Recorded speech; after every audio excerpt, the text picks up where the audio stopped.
எல்லாரும் சைவ சித்தாந்த அறிவாளிகள் ஆயிட்டீங்க.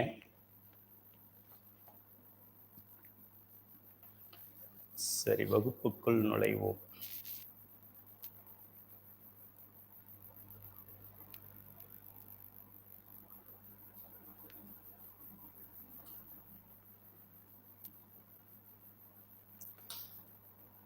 திருச்சிற்றம்பலம் திருச்சிற்றம்பலம். தென்னாடுடைய சிவனே போற்றி, எந்நாட்டவர்க்கும் இறைவா போற்றி. சைவ சித்தாந்த சுடர் என்ற சைவ சித்தாந்த கருத்துக்களை மிகவும் எளிமையாகவும் அடிப்படை கருத்துக்களையும் பயிற்றுவிக்கின்ற இந்த தொகுப்பில் இது 3வது தொகுப்பு நடத்தி கொண்டிருக்கின்றோம். இந்த பாடத்திட்டம் 15 அலகுகள் கொண்டது. 15 யூனிட், 15 சாப்டர், எப்படி வேணாலும் வச்சுக்கலாம். அலகு என்ற தமிழ் வார்த்தையில் 15 அலகுகள் கொண்டது. ஆல்மோஸ்ட் பாதி கிணறுக்கு வந்திருக்கோம். நம்ம பாதி கிணறு. 15 அலகுகளில் 7வது அலகை நாம் இன்று சிந்திக்கப் போகின்றோம். அனைத்து அடியார் பெருமக்களுக்கும் மாணவர்களின் திருவடி தாமரைகளை வணங்கிக் கொள்கின்றேன். சென்ற தொகுப்புகளில் இதை படித்து தேர்ச்சி பெற்ற மாணவர்கள் கூட இந்த வகுப்புகளை தொடர்ந்து இதில் கலந்து கொள்வது மகிழ்ச்சியை தருகிறது. ஏனென்றால் உயிர் அறிவித்தால்தான் அறியும், மறந்து மறந்து அறியும், விட்டு விட்டு அறியும், ஏகதேசமாக மட்டுமே அறியும். ஆக இது மாதிரி தொடர்ந்து நம்ம இதை கேட்டுக்கொண்டு இருப்பதனால் ஓதுதலும் ஓதுவித்தலும் கேட்டலும் கேட்பித்தலும் சிந்தித்தலும் எழில் ஞான பூசையாகும். அதுவே சிவமுத்திக்கு வழியாகும். அந்த அளவில் நாம் அலகு 7க்குள் இன்று சென்று இதை பார்க்கலாம். மாணவர்கள் அனைவரும் அந்த பக்கத்தை எடுத்து வச்சுக்கோங்க. எல்லாரும் ஹார்ட் காப்பி வச்சுக்கிறது நல்லது. ஏன்னா சொல்கிற நோட்ஸு மற்ற எக்ஸாம்பிள்ஸ் அதெல்லாம், ஏன்னா 2.5 பக்கம்தான் மெட்டீரியல், 2 மணி நேரம் வகுப்பு எடுக்கிறோம். அப்போது இதை விட ஏதோ கூட சொல்கிறோன்னு தானே அர்த்தம். அதெல்லாம் நீங்கள் குறித்து வைத்து கொண்டால் உங்களுக்கு எளிமையாக இருக்கும். சரி, சைவ சித்தாந்த சுடர் பயிற்சி வகுப்பு பாட வரிசையில் 7வது அலகாக நமச்சிவாய என்ற வார்த்தையில் உள்ள ம என்ற எழுத்தின் பொருளை பற்றி சிந்திக்கின்றோம். இந்த மொத்த சைவ சித்தாந்த சுடர் பாடத்திட்டமுமே நமச்சிவாய அப்படிங்கிற 5 எழுத்துக்களில் ஒரு எழுத்தும் எதை குறிக்கிறது அப்படிங்கிறது தான் நம்ம பார்க்குறோம். இதை விட அதிகமாக எதுவும் இங்கே படிக்கலை. மற்றெல்லாம் நீங்கள் இதை விட அதிகமாக படிக்க வேண்டும் என்றால் சிவஞான போதம் என்ற மெய்கண்டாரின் நூல் இருக்கின்றது, 14 சாத்திர நூல்கள் என்ற நூல்கள் இருக்கின்றது. அதனால் நான் சொல்கிறத புத்திசாலித்தனமாக புரிஞ்சுக்கங்க. நான் சொல்கிறது புரியலைன்னா இவ்வளோ புத்தகங்கள் நீங்கள் படிக்கிற மாதிரி இருக்கும். அதனால் ஈஸியான வழி நான் சொல்கிறத புரிஞ்சுக்கிறது தான், சைவ சித்தாந்த சுடர் வாங்கிறது தான். ஆக இந்த நமச்சிவாய என்பதில் ந என்பது திரோதான சக்தி, ம என்பது மலத்தை குறிக்கும், சி சிவத்தை குறிக்கும், வ என்பது அருள் சக்தியை குறிக்கும், ய என்பது உயிர்களாகிய நம்மை குறிக்கும் அப்படிங்கிறது அடிப்படை விளக்கம். இதை முதல் வகுப்புகளை நம்ம பார்த்துருக்கோம். அந்த வரிசையில் ம அப்படிங்கிறத கொஞ்சம் ஆழமாக நாம் பார்க்கின்றோம். ம என்பது மலம் அப்படிங்கிற ஒரு வார்த்தையின் முதல் எழுத்தாக ம இருக்கின்றது. அந்த மலம் என்பதை இன்னும் கொஞ்சம் டீப்பாக உள்ளே போய் பார்த்தோம் அப்படின்னா அதில் 3 வகையான மலங்கள் இருக்கின்றது. அது ஆணவ மலம் என்று பெயர், கண்ம மலம் என்ற பெயர், மாயா மலம் அல்லது மாயை என்று இன்னொரு மலத்திற்கு பெயர். ஆக பொருள்கள் 3: இறைவன், உயிர்கள், மலம், பதி, பசு, பாசம். இந்த 3ல் இந்த பாசமாகிய மலத்தை இன்னும் அதை 3ஆக பிரிக்கிறோம். 3.1, 3.2, 3.3 அப்படின்னு வச்சுக்கலாம். 3.1, 3.2, 3.3. அந்த அளவில் ம என்பது மலத்தை குறிக்கும். மலங்கள் 3 வகைப்படும். அவை ஆணவம், கண்மம், மாயை. அலகு 6ல் ஆணவ மலம் பற்றி சிந்தித்தோம். சென்ற வகுப்பில் நாம் சிந்தித்தது ஆணவ மலத்தை பற்றி சிந்தித்தோம். அது ரொம்ப அதுதான் ஆதி மலம், மூல மலம் என்று பார்த்தோம். அதனால தான் மற்ற 2 மலங்களும் செயல்படுத்தப்பட்டது. இல்லைனா இது பேசாமல் அமைதியாக வச்சிருந்திருப்பார் சிவபெருமான். இதையும் பயன்படுத்த வேண்டிய காரணம் என்ன அப்படின்னா, அந்த முதல் மலம் ரொம்ப இருட்டாகவும், அது ஞாபகம் வச்சுக்கிறதுக்கு ஒரு ஆ ஆ இ அப்படின்னு நம்ம தமிழ் எழுத்துக்கள் படிக்கிற மாதிரி ஞாபகம் வச்சுக்கலாம். ஞாபகமா இப்போ ஆணவ மலம் என்பது அறியாமை, எழுதிக்கங்க. ஆ தமிழ் எழுத்துல ஆணவ மலத்தோட குணாதிசயம் என்ன அப்படின்னா அது அறியாமை மலம். அதுக்கும் தெரியாது, நம்மளையும் தெரிய விடாது. அது போன்ற அறியாமை அதோடைய குணம். இப்போ நம்ம அறியாமையில் இருக்கின்றோம் என்றால் ஆணவ மலத்தில் இருக்கின்றோம் என்று அர்த்தம். ஆணவ மலம் நம்மளை பிடித்திருக்கிறது என்று சொன்னால் நாம் அறியாமையில் இருக்கின்றோம் என்று அர்த்தம். ஆக அ ஃபார் அறியாமை, ஆ இரண்டாவது எழுத்து இருக்கு இல்லையா, ஆ ஃபார் ஆணவம்.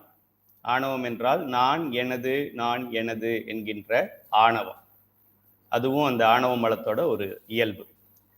அ ஆ ஈ, ஈக்கு என்ன சொல்லலாம், ஈக்கு வந்து இருள், இருள் மலம் என்று சொல்லலாம். ஏன்னா இருள்ல நமக்கு எதுவுமே தெரியாது. அதுபோல இந்த ஆணவ மல பிடியில் நாம் இருக்கும்பொழுது நமக்கு எதுவுமே தெரியாது. நமக்கே உடலும் கிடையாது, உலகமும் கிடையாது, அறிவு கிடையாது, சிவபெருமான் இருக்கிறாருன்னு நமக்கு தெரியாது. ஆக ஒரு இருட்டு அறையில் குருடனை போல கிடந்தோம். ஒரு குருடனை வெளிச்ச அறையில போட்டாலுமே யூஸ் இல்லை, நல்லா கண்ணு தெரியறவனை இருட்டு அறையில போட்டாலும் யூஸ் இல்லை. இப்போ குருடனை இருட்டு அறையில போட்டா அவன் எதை பார்க்க முடியும்? பேசாம கிடக்க வேண்டியதான். அப்படித்தான் நாம் கிடந்தோம். நீங்க, நான், உங்க ஃபேமிலி மெம்பர்ஸ், உங்க ஃப்ரெண்ட்ஸு, இந்தியாவில் இருக்கிறவங்க, இந்த உலகத்தில் இருக்கிற 800 crore பீப்புள், இதுக்கு முன்னாடி ராஜராஜ சோழன், அதுக்கு முன்னால திருமூலர், அத்துணை பேரும் இன்னும் பிறக்க போறதெல்லாம் எல்லாமே அந்த இருளில் கிடந்தவை. ரொம்ப ஒரு கேவல நிலை என்று பெயர். அதுக்கு ஒரு பெயர் நம்ம சொல்லணும் அப்படின்னா ரொம்ப கேவல நிலை என்று பெயர். நான் கூட சில நேரங்களில் சொல்லுவது, நமக்கு கேவலமா நம்ம வீட்டில் கேவலமான ஒரு இடம் எது? ஹாலா, பூஜை ரூமா, கிச்சனா, இல்லை எந்த இல்லை பெட்ரூமா?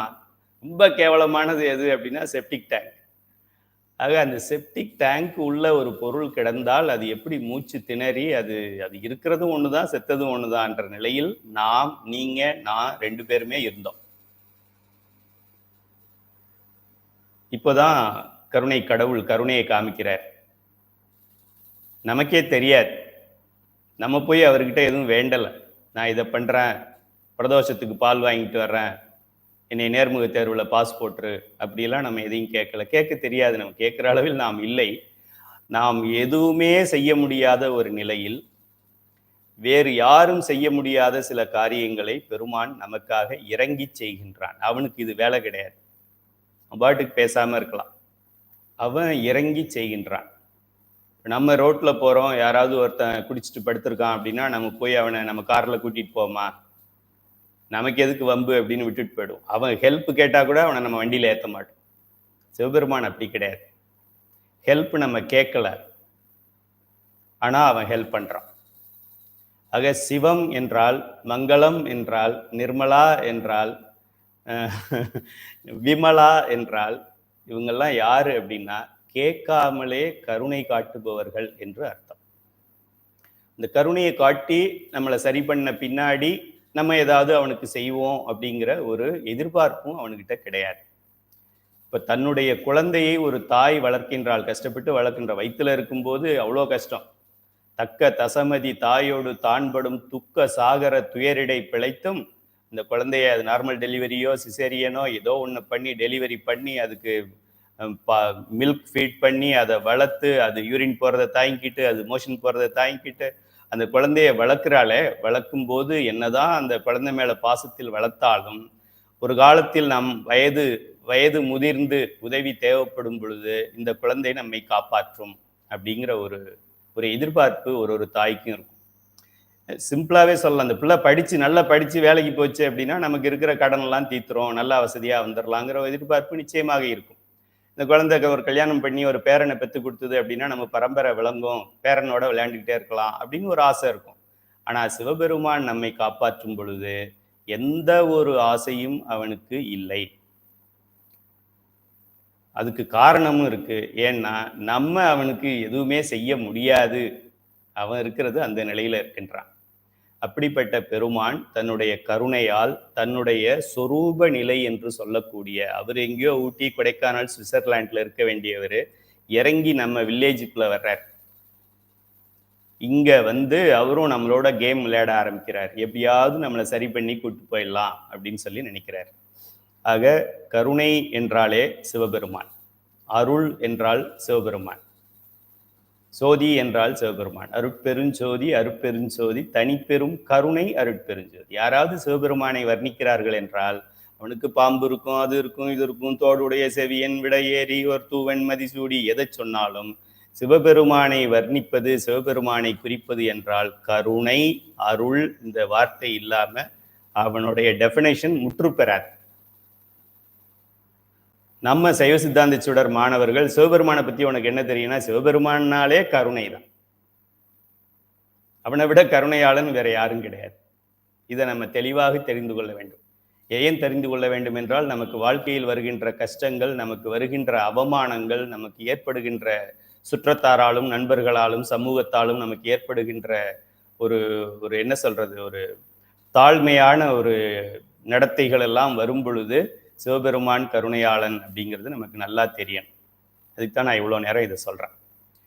ஆக அப்படிப்பட்ட சிவபெருமான் இந்த ஆணவ மல பிடிப்பில் இந்த உயிர்கள் இப்படி கிடக்கின்றதே. ஆனால் இந்த உயிர்கள் அறிவு பொருள், ஆணவ மலம் அறிவற்ற பொருள். மொத்தம் சைவ சித்தாந்தம் ஒரு ஒரு 10 செகண்ட்ஸில் நான் சொல்லி கொடுத்துட்டோம். கவுண்ட் பண்ணிக்கோங்க, 1 2 3 சொல்லுங்க. நான் சொல்கிறேன். சைவ சித்தாந்தம்னா என்ன? இந்த உலகத்தில் பிரபஞ்சத்தில் இருக்கிறது 3. ஒன்று சிவம், இன்னொன்று உயிர் உள்ள நாம், இன்னொன்று உயிரற்ற பொருள்கள். அவ்வளோதான். இவையெல்லாம் அனாதி பொருள்கள். இது என்றும் அழியாது. இறைவன் முற்றும் உணர்ந்தவன், அவனுக்கு எல்லா சக்தியும் இருக்கு. நடுவில் இருக்கிறது ஆவரேஜ் மாணவன், அடுத்தவன் 0 மாணவன். அதனால அவனுக்கு அறிவும் கிடையாது. இறைவன் முற்றறிவு உடையவன், உயிர்கள் சிற்றறிவு உடையது, மலங்கள் அறிவற்றது. இவ்வளவுதான் சைவ சித்தாந்தம். இந்த உயிர்கள் இறைவனை நோக்கி செல்ல வேண்டும், ஆனால் உயிர்கள் மலத்தை நோக்கி செல்கின்றது. அதுதான் இன்றைய பாடம். நம்மளுடைய உதாரணத்தில் சில இடத்தில் நான் குறித்திருக்கின்றேன். பன்றியுடன் சேர்ந்த கன்றும் மலம் தின்னும் என்று சொல்கின்றேன். பன்றி என்றால் பிக், PIG. நம்ம சமுதாயத்தில் அதை கூட சாப்பிட்றவங்க இருக்காங்க. பிக்கு என்ன சாப்பிடுன்னு கூட தெரியாம அதையே சாப்பிட்றவங்களா இருக்காங்க.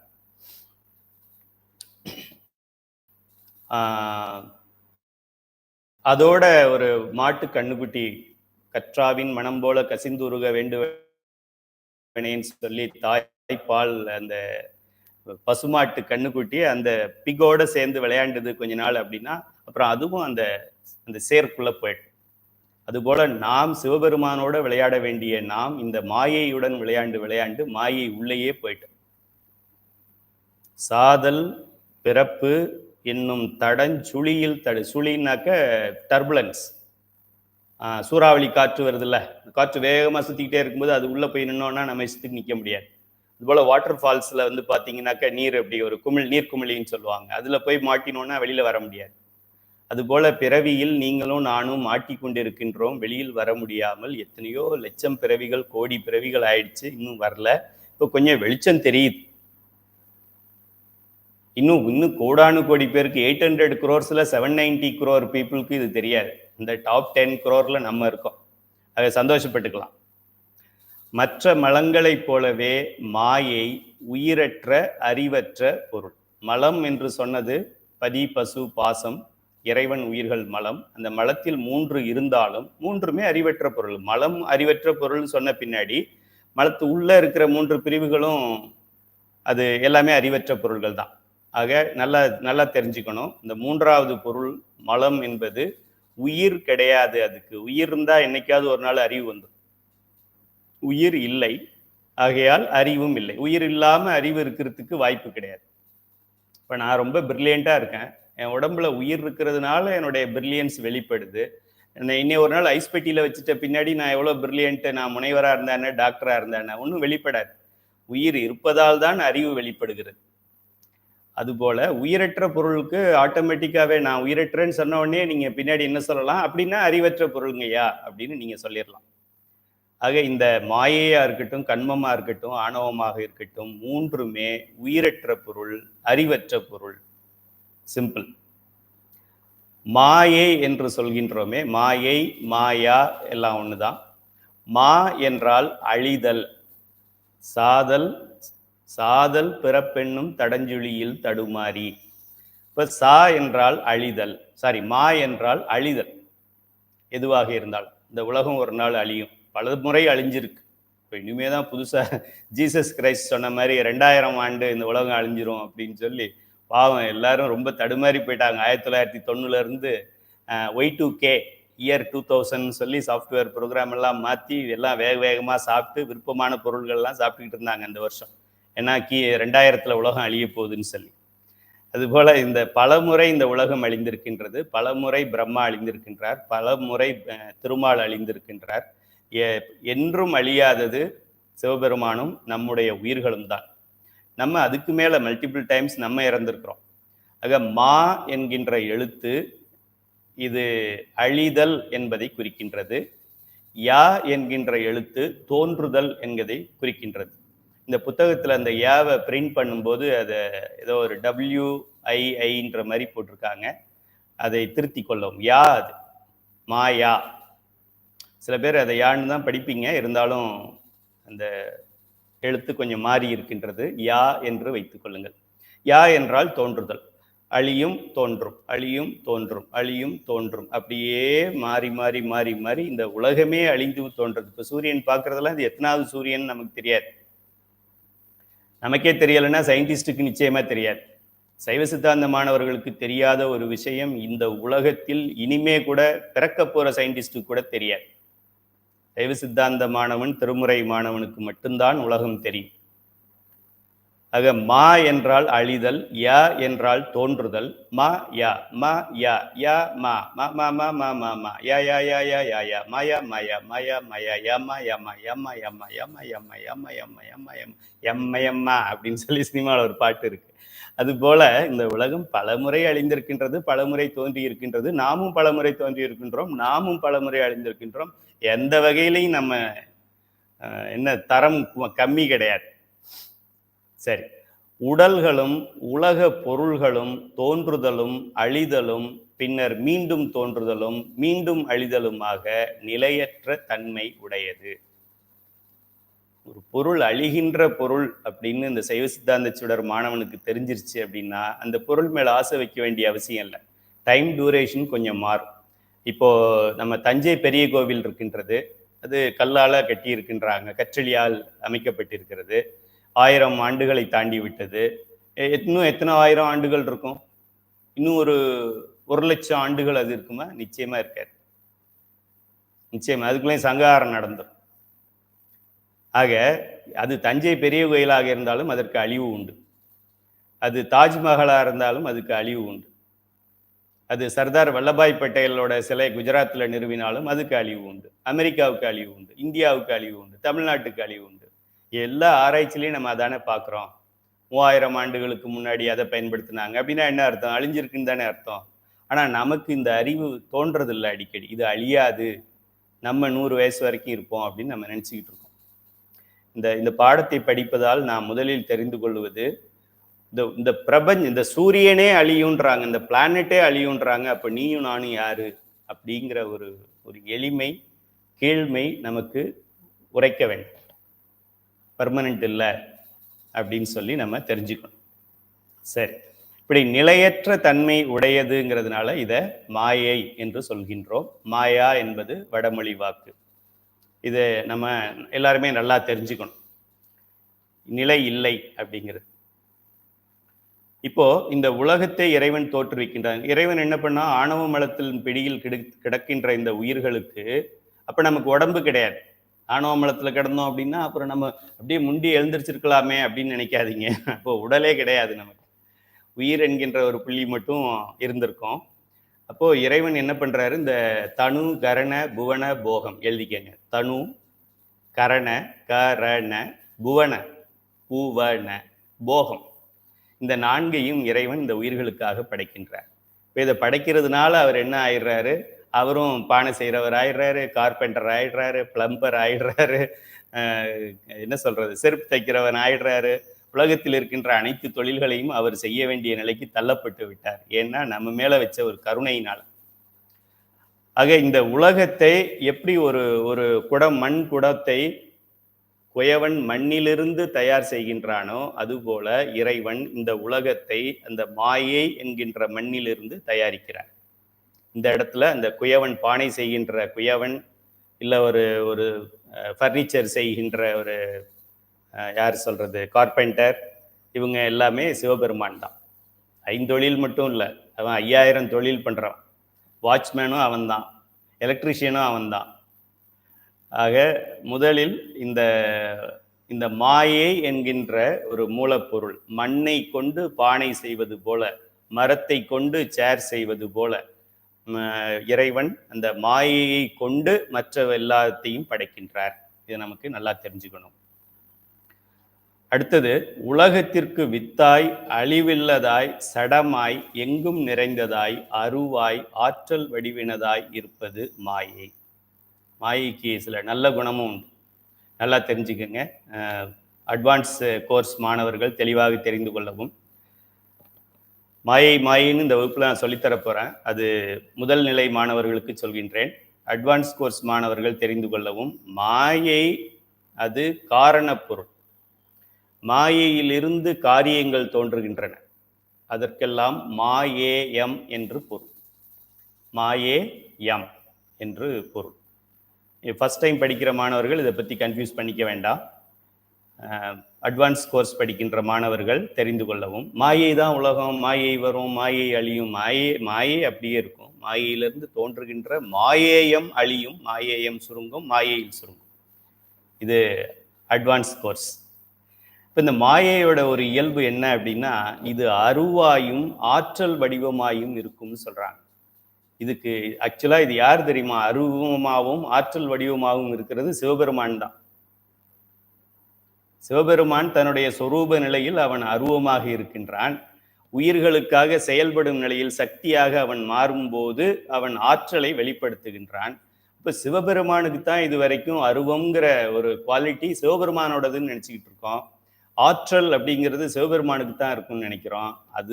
அது உண்மைதான். அதே போல மாயையும் அருவமானது, ஆற்றல் கொண்டது. அந்த ஆற்றல் இல்லை என்றால் இறைவன் அதிலிருந்து உலகத்தை படைக்க முடியாது. ஃபோனில் சிம் கார்டு இருக்கு, எல்லாம் ஒர்க் பண்ணுது அப்படின்னா இதிலிருந்து ஃபோன் பண்ணலாம். இதில் அதுக்குண்டான ப்ரொவிஷன் இதில் இல்லைன்னா இதிலிருந்து நான் ஃபோன் பண்ண முடியாது. போல மாயைக்கு அது அருவமாக இருந்தாலும் அதில் ஆற்றல் அடங்கி கிடக்கின்றது, சக்தி என்கின்றது இருக்கின்றது. வெறும் பொட்டென்ஷியல் எனர்ஜி மட்டும் கிடையாது, கைனெட்டிக் எனர்ஜி என்று சொல்லக்கூடிய இயக்க ஆற்றலும் அதில் இருக்கிறதுனால இறைவன் எப்படி தன்னிலிருந்து சக்தியை கொண்டு வருகின்றானோ அதுபோல மாயையிலிருந்து மாயையத்தை கொண்டு வருகிறான். இது சிவபெருமானுடைய தொழில். இப்போ மாயையை நம்ம கொஞ்சம் மரியாதையோட பார்க்கணும், ஏன்னா அதுவும் சிவபெருமான் மாதிரியே இருக்கு. சரி, மேசை மீது சிறிய தண்ணீர் ஆவியாகும் மாதிரி காற்றில் கலந்துள்ளது, அது அழிந்து விடவில்லை. மாயையில் அழிஞ்சிருச்சு இப்போ சொல்றோம்ல, உலகம் அழிஞ்சிரும், பிரம்மா அழிஞ்சிரும், எல்லாம் போயிடும் அப்படின்னா எங்க போயிடும்? ஒரு ஃபார்ம்ல இருந்து இன்னொரு ஃபார்மா மாறும், அவ்வளவுதான். அது சென்ற வகுப்பில் கூட நாம ஒரு வகுப்புலையும் அதை படிக்கிறோம். Energy can neither be created nor destroyed, it can be transferred from one form to another form. அதாவது ஒரு ஆற்றல் சக்தி என்பதை ஆக்கவும் முடியாது மனிதனால. வீட்டில் சாதமாவது ஆக்கிடலாம், ஆனால் ஆற்றலை எந்த ஒரு சயின்டிஸ்ட், பிஎம், சிஎம் யாராலையும் ஆற்றலை ஆக்க முடியாது. அவர் 400 சீட்டு இல்லை, 500 சீட்டு ஜெயிச்சாலும் ஆற்றலை ஆக்க முடியாது. எந்த பிரதம மந்திரியாலும், எந்த தலைவனாக இருந்தாலும் ஆற்றலை ஆக்க முடியாது. அதே போல ஆற்றலை அழிக்கவும் முடியாது. அதான் சர்க்காரியவாதம். இல்லது தோன்றாது, உள்ளது அழியாது. அதுதான் இங்கிலீஷ்ல நம்ம நியூட்டன்ஸ் லான்னு சொல்றோம். சர்க்காரியவாதம்னு சொன்னா நமக்கு அசிங்கமா இருக்கு, புரிய மாட்டேங்குது. நியூட்டன்ஸ் லான்னா அது ஓகே, லா 1, லா 2, 3வது லா என்ன? Every action has God equal and opposite reaction. அது நம்ம சொல்ல முடியும். நியூட்டன் பேரை சொன்னா நமக்கு ஏறுது, மெய்கண்டார் பேர் சொன்னா பயமா இருக்கு உள்ள ஏத்துறதுக்கு. ஆக ஒரு எக்ஸாம்பிள் சொல்றாரு ஆசிரியர். இப்போ டேபிள்லையோ கீழே வாட்டர் ஊத்திடுது. ஸோ வாட்டர் இருக்கு, வாட்டர் கொஞ்சம் கீழே ஊத்திட்டு ஒரு 10 மினிட்ஸ் 15 மினிட்ஸ் கழிச்சு பார்த்தீங்கன்னா அந்த வாட்டர் அங்கே இல்லை. இப்போ என்னாச்சு? வாட்டர் அழிஞ்சு போச்சா? வாட்டர் அழியலை. வாட்டரா அழிஞ்சு ஸ்டீமா போயிடும், நீராவியா காற்றுல கலந்துரும். அதை வேற ஏதாவது ஒரு கண்டென்சர் வச்சு அதை கூல் பண்ணணும் அப்படின்னா அது திரும்ப மழை பெய்கிற மாதிரி திரும்ப வாட்டரா வந்துடும். ஆக இந்த மாயை என்பதும் ஒரு நிலையிலிருந்து இன்னொரு நிலைக்கு சிவபெருமான் மாற்றுகின்றானே தவிர மாயை முழுவதும் சிவபெருமானாலையும் அழிக்க முடியாது. அதையும் நல்லா தெரிஞ்சுக்கணும். ஏன் அழிக்க முடியாது? அவன் தான் சட்டத்தை 100% ஃபாலோ பண்றவன். டிசிப்ளின் நம்பர் 1 அப்படின்னா சிவபெருமான். நம்மள மாதிரி கிடையாது. 7 மணிக்கு வகுப்புனா 7:05க்கு வர்றதெல்லாம் கிடையாது. டிசிப்ளின் நம்பர் 1 அப்படின்னா சிவபெருமான். பஞ்சுவாலிட்டி நம்பர் 1 அப்படின்னா சிவபெருமான். கருணை நம்பர் 1 அப்படின்னா சிவபெருமான். அருள் நம்பர் 1 சிவபெருமான்.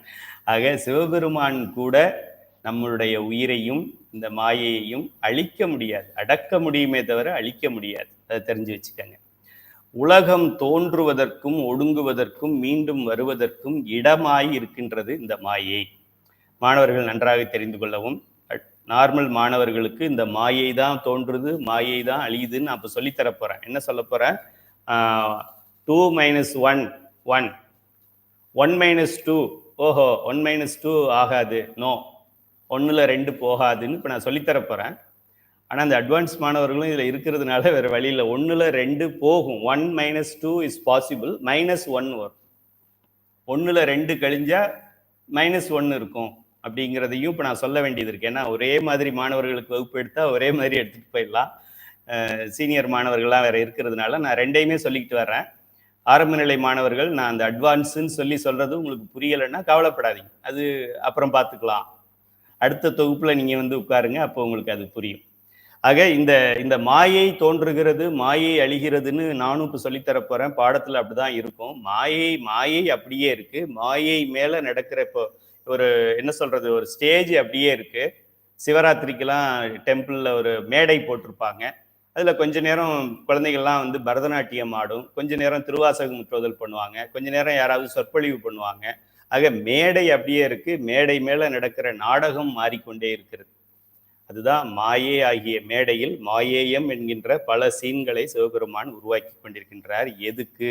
உங்களுக்கும் எனக்கும், வேற யாருக்கும் இல்லை.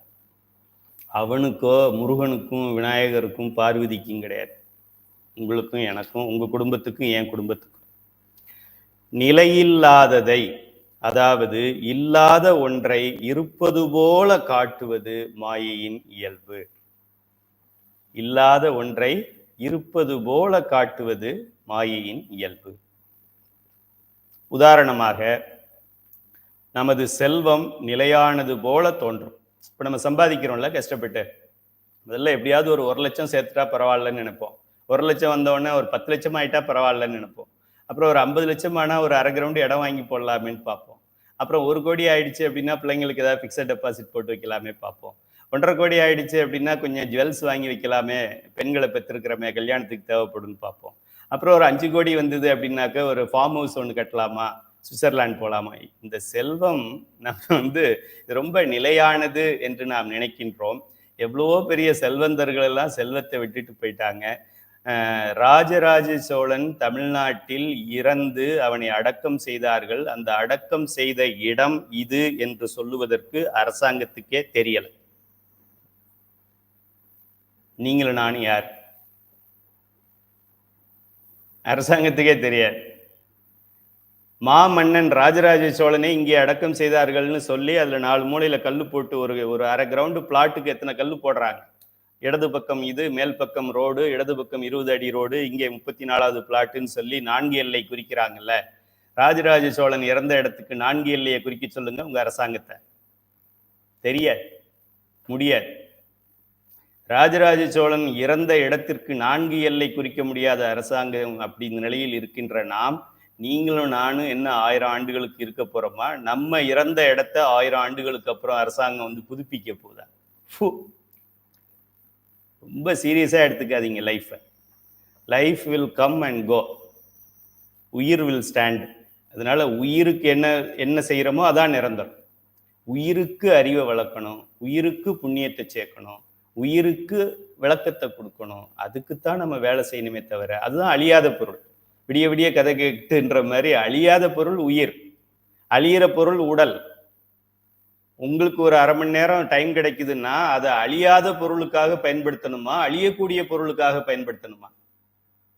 உங்களுக்கு கையில ஒரு 1 லட்சம் பணம் கிடைக்குதுன்னா அதை அழியக்கூடிய பொருள் மேல போடுறது நல்லதா, அழியாத பொருள் மேல இன்வெஸ்ட் பண்ணி வைக்கிறது நல்லதா?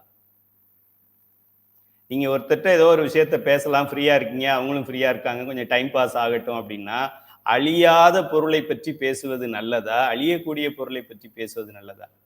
ரொம்ப சிம்பிள், காமன் சென்ஸ். நம்ம கிட்ட இல்லாத சென்ஸ் காமன் சென்ஸ் தான்.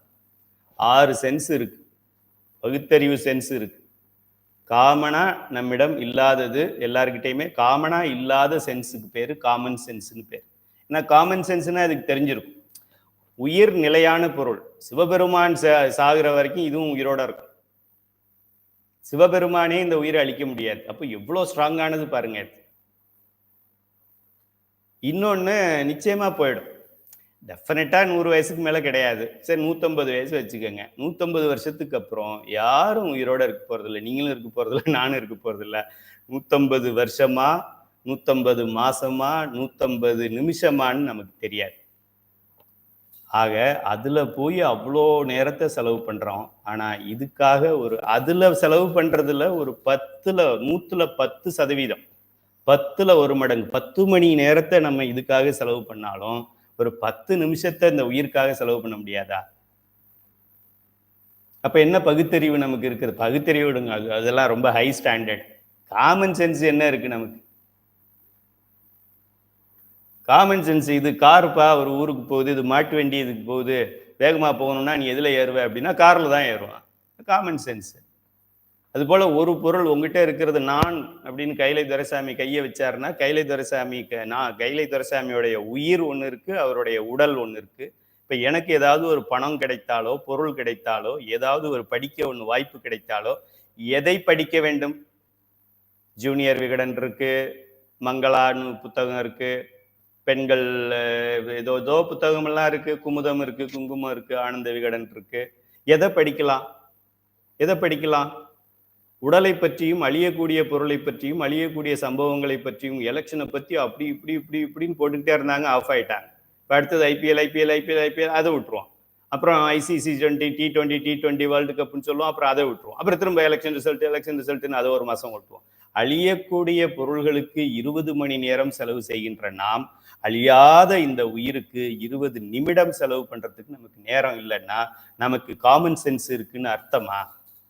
6 அறிவு இருக்குன்னு அர்த்தமா? 6வது அறிவு என்ன? பகுத்தறிவு. நம்முடைய நேரத்தை எதுல செலவு பண்ணணும்? நம்மளுடைய பணத்தை எதுல செலவு பண்ணணும்? நம்மளுடைய உழைப்பை எதுல செலவு பண்ணணும்? நம்மளுடைய மனத்தை எதுல செலவு பண்ணணும்? நிலை பொருள்ல செலவு பண்ணணுமா, நிலை இல்லாத பொருள்ல செலவு பண்ணணுமா? என்னுடைய வாக்கு, என்னுடைய வார்த்தை, நான் பேசுறத நிலையான பொருளுக்கு எவ்வளவு செலவு பண்ணணும், நிலையில்லாமல் அழியக்கூடிய பொருளுக்கு எவ்வளவு செலவு பண்ணணும்? என்னுடைய உடல், என்னுடைய உழைப்பு, இறைவன் கொடுத்திருக்கிற இந்த உடலை வச்சு நான் என்ன உளவாரம் பண்ணணுமா, இல்ல வேற ஏதாவது பண்ணணுமா, உலகியலுக்கு ஏதாவது பண்ணணுமா? இதெல்லாம் அடிப்படை கல்வி. அதான் இதை நான் வாழ்க்கை கல்வின்னு நான் சொல்றேன். நிலையில்லாததை நிலையற்றது என்று நிலையானது என்று நினைப்பது இந்த மாயையோடது. ஆக இந்த செல்வம், மாணிக்கவாசகரை விட செல்வந்தர் வேற யார் இருக்க முடியும்? மாணிக்கவாசகரை விட செல்வந்தர் வேற யார் இருக்க முடியும்? பாண்டிய நாட்டு மன்னன் அந்த கஜானா சாவி மாணிக்கவாசகர் இடுப்புல தான் இருக்கும். இப்போ நிறைய பெண்கள் அந்த காலத்துல இப்பெல்லாம் யார் வைக்கிறீங்கன்னு தெரியல, பெண்கள்கிட்ட பெரிய ஒரு சாவி கொத்து ஒன்று இருக்கும். அதை எங்க போனாலும் விட மாட்டாங்க, அதை எடுக்கவே முடியாது. அது போல கொத்து இருக்கும். அந்த கொத்து பாண்டிய நாட்டின் சொத்தின் கொத்து மாணிக்கவாசகரிடம் இருந்தது. கஜானாவை திறந்து எவ்வளவு பணம் வேணுமோ எடுத்துட்டு போயிட்டு நல்ல குதிரையா வாங்கிட்டு வான்னு சொன்னார். அவர் என்ன சொல்றாரு? வேண்டேன் செல்வம், வேண்டேன் செல்வம், பொய்யான செல்வத்தே புக்கழுந்தி நாள்தோறும் அப்படின்னு சொல்றார். இதுல போய் வாழ்க்கையை வீணாக்கி உள்ள அடங்கி போயிடுவேன்னு சொல்றார். ஆக எது நிலையில்லாதது, எது நிலையானது அப்படிங்கிறது நமக்கு தெரியும். இருக்கிறது 3 பொருள். சிவம் நிலையானது, நம் உயிர்கள் நிலையானது.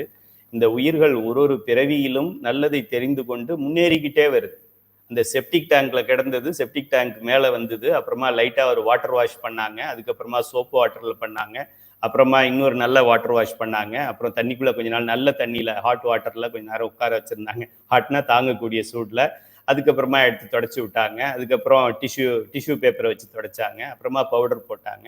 அப்படி போட்டுக்கிட்டே வந்து சிவபெருமானுடைய மடியில் உட்காருவதற்கு பக்கத்தில் வந்துட்டோம்.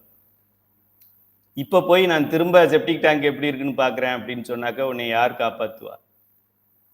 சிவபெருமான் காப்பாற்ற மாட்டார். சிவபெருமான் சரின்னு விட்டுருவார். அவருக்கு என்ன அவசரம்? அவசரம் நமக்கு, அவருக்கு ஒன்றும் அவசரம் கிடையாது. சரி, நிலையற்றது என்பதுதான் உண்மை. ஆன்மாவை மயங்கச் செய்வது மாயை. ஆன்மாவை மயக்கத்தில் வைத்திருக்கும். அப்படியே இப்ப நான் சொல்றதெல்லாம் சில பேருக்கு என்ன ஆகும், என்ன அவரு சும்மா தெரியாம சொல்றாரு, அவருக்கு உலகத்தை பத்தி தெரியலைன்னு நினைக்கிறேன். உலகத்துல இருந்து அப்படித்தானே இருக்கணும் அப்படின்னு சில பேருக்கு தோணும். அதுக்கு பேரு மயக்கம் என்று பெயர். இப்ப குடிகாரன் டாஸ்மாக்ல சாயங்காலம் 9 மணி 10 மணிக்கெல்லாம் பார்த்தீங்கன்னா அப்படி பேசுவாங்க. நிறைய பேர் இங்கிலீஷ்ல பேசுவாங்க. சில இடங்கள்ல கூட்டமா இருக்கும். அந்த கூட்டம் என்ன, நீங்க ஏதோ சிவன் கோயில் நினைச்சிடாதீங்க. அந்த கூட்டம் அரசாங்கம் மக்களை குடிக்க சொல்வதற்கான கவுண்டர். அரசே கூட்டு குடிக்க சொல்லுது. அரசுக்கு என்ன இலக்கு, இந்த பொங்கல் வந்தா 500 கோடிக்கு விற்கணும், தீபாவளி வந்தா 600 கோடிக்கு வித்தே ஆகணும் அப்படின்னு. அட்வர்டைஸ்மெண்ட் இல்லாம நடக்கிற பிசினஸ் அதுதான். அரசாங்கத்துக்கு முதல் வருமானம் அதிலிருந்து தான் வருகின்றது. அரசாங்கத்தை சேர்ந்தவர்கள் தான் அதுக்கு சப்ளை பண்றாங்க. அதனால இன்னும் கடைகளை திறப்பார்களே தவிர, எலெக்ஷனுக்கு முன்னாடி ஏதாவது சொல்லுவாங்க, அதுக்கப்புறம் அதை அப்படியே விட்டுருவாங்க. சரி, ஆணவ மலத்தால் அறிவு மறைக்கப்பட்டு கிடக்கும் உயிர்களுக்கு அறிவை விளங்கச் செய்ய வேண்டும் என்று விரும்பினான் சிவபெருமான். என்னை கேட்டா அவன் பண்ண பெரிய தப்பு இதுதான். பேசாம இருந்திருக்கலாம். இதுதான் அவன் பண்ண தப்புன்னு அவன் சும்மா ஜோக்காக சொல்றான். இதுதான் அவனுடைய ஒப்பற்ற கருணை. இந்த கருணையை வேற எங்கேயும் நீங்க பாத்திர முடியாது.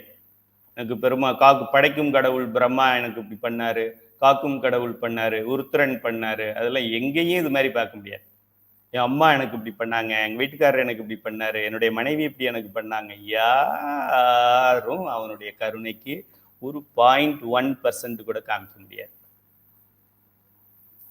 மனைவி ஆனதால் கருணையை காமிக்கிறாங்க. கல்யாணத்துக்கு முத நாள் நமக்கு கருணை காமிச்சாங்களா? கிடையாது. கணவன் மனைவி இருக்கிறதால கருணை காமிக்கிறார். தன்னுடைய பிள்ளைங்கிறதுனால அப்பா கருணை காமிக்கிறார். பக்கத்து வீட்டு பிள்ளைக்கு காமிக்கும் பாரு.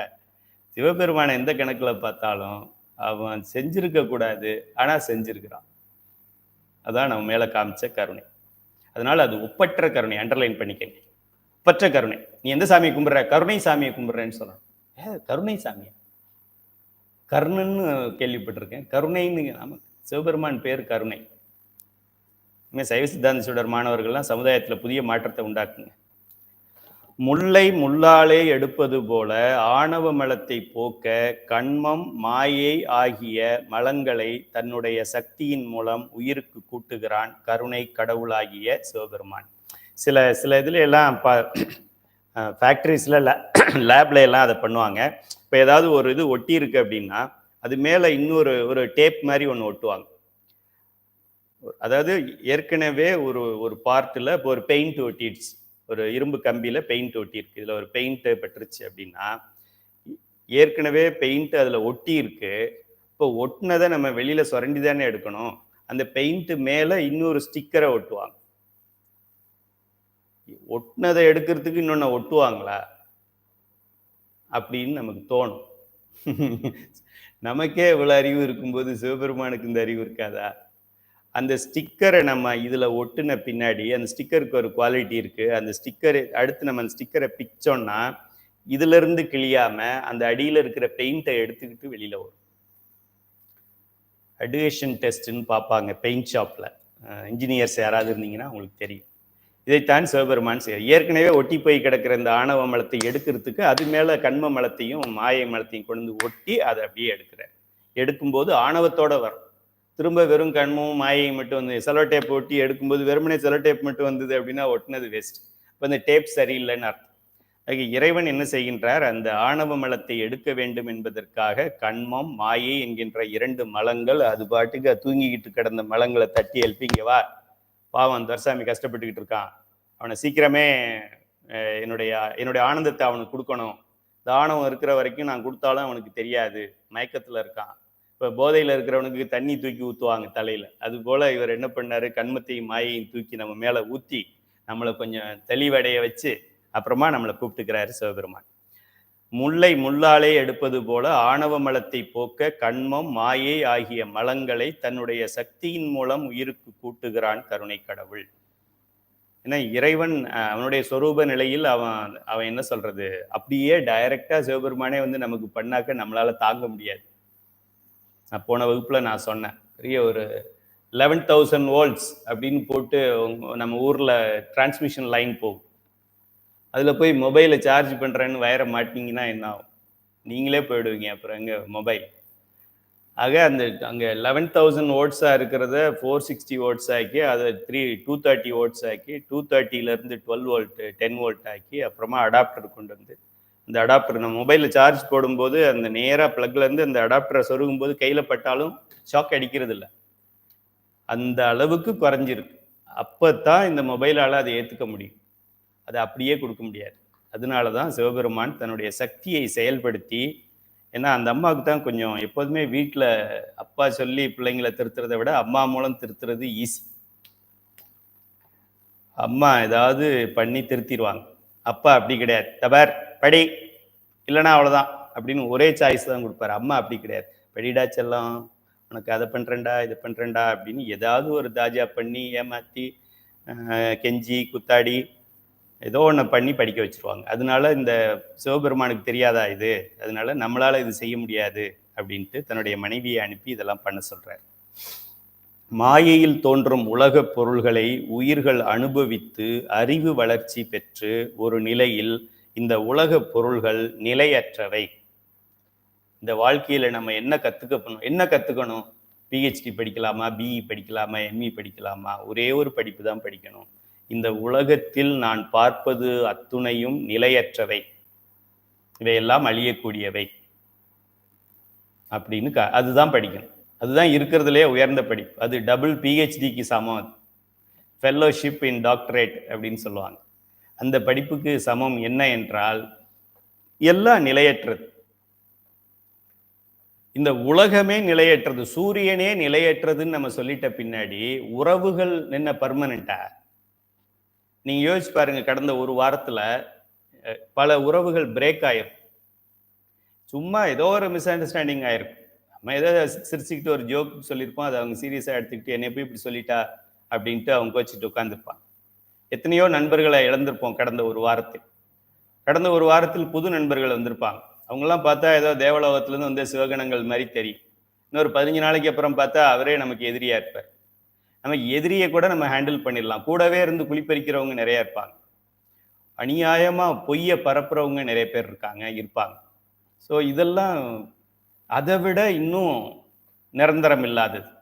சூரியனே நிரந்தரம் இல்லாதது, சந்திரன் நிரந்தரம் இல்லாதது, கடல்கள் நிரந்தரம் இல்லாதது, நிலப்பரப்பு நிரந்தரம் இல்லாதது, பஞ்சபூதங்கள் நிலையில்லாததுன்னு பின்னாடி பக்கத்து வீட்டில் இருக்கிறவங்களுக்கும் நமக்கும் இருக்கிற உறவு மட்டும் நிலையானதா? இது ஏன் நமக்கு புரிகிறது இல்லை? சொந்த ரத்த பாசம்னு சொல்றாங்க. எல்லா குடும்பத்திலையும் ரத்த பாசமாவே இருக்குதா? ரத்த பாசம் தான். டிவி நியூஸ் பாருங்க.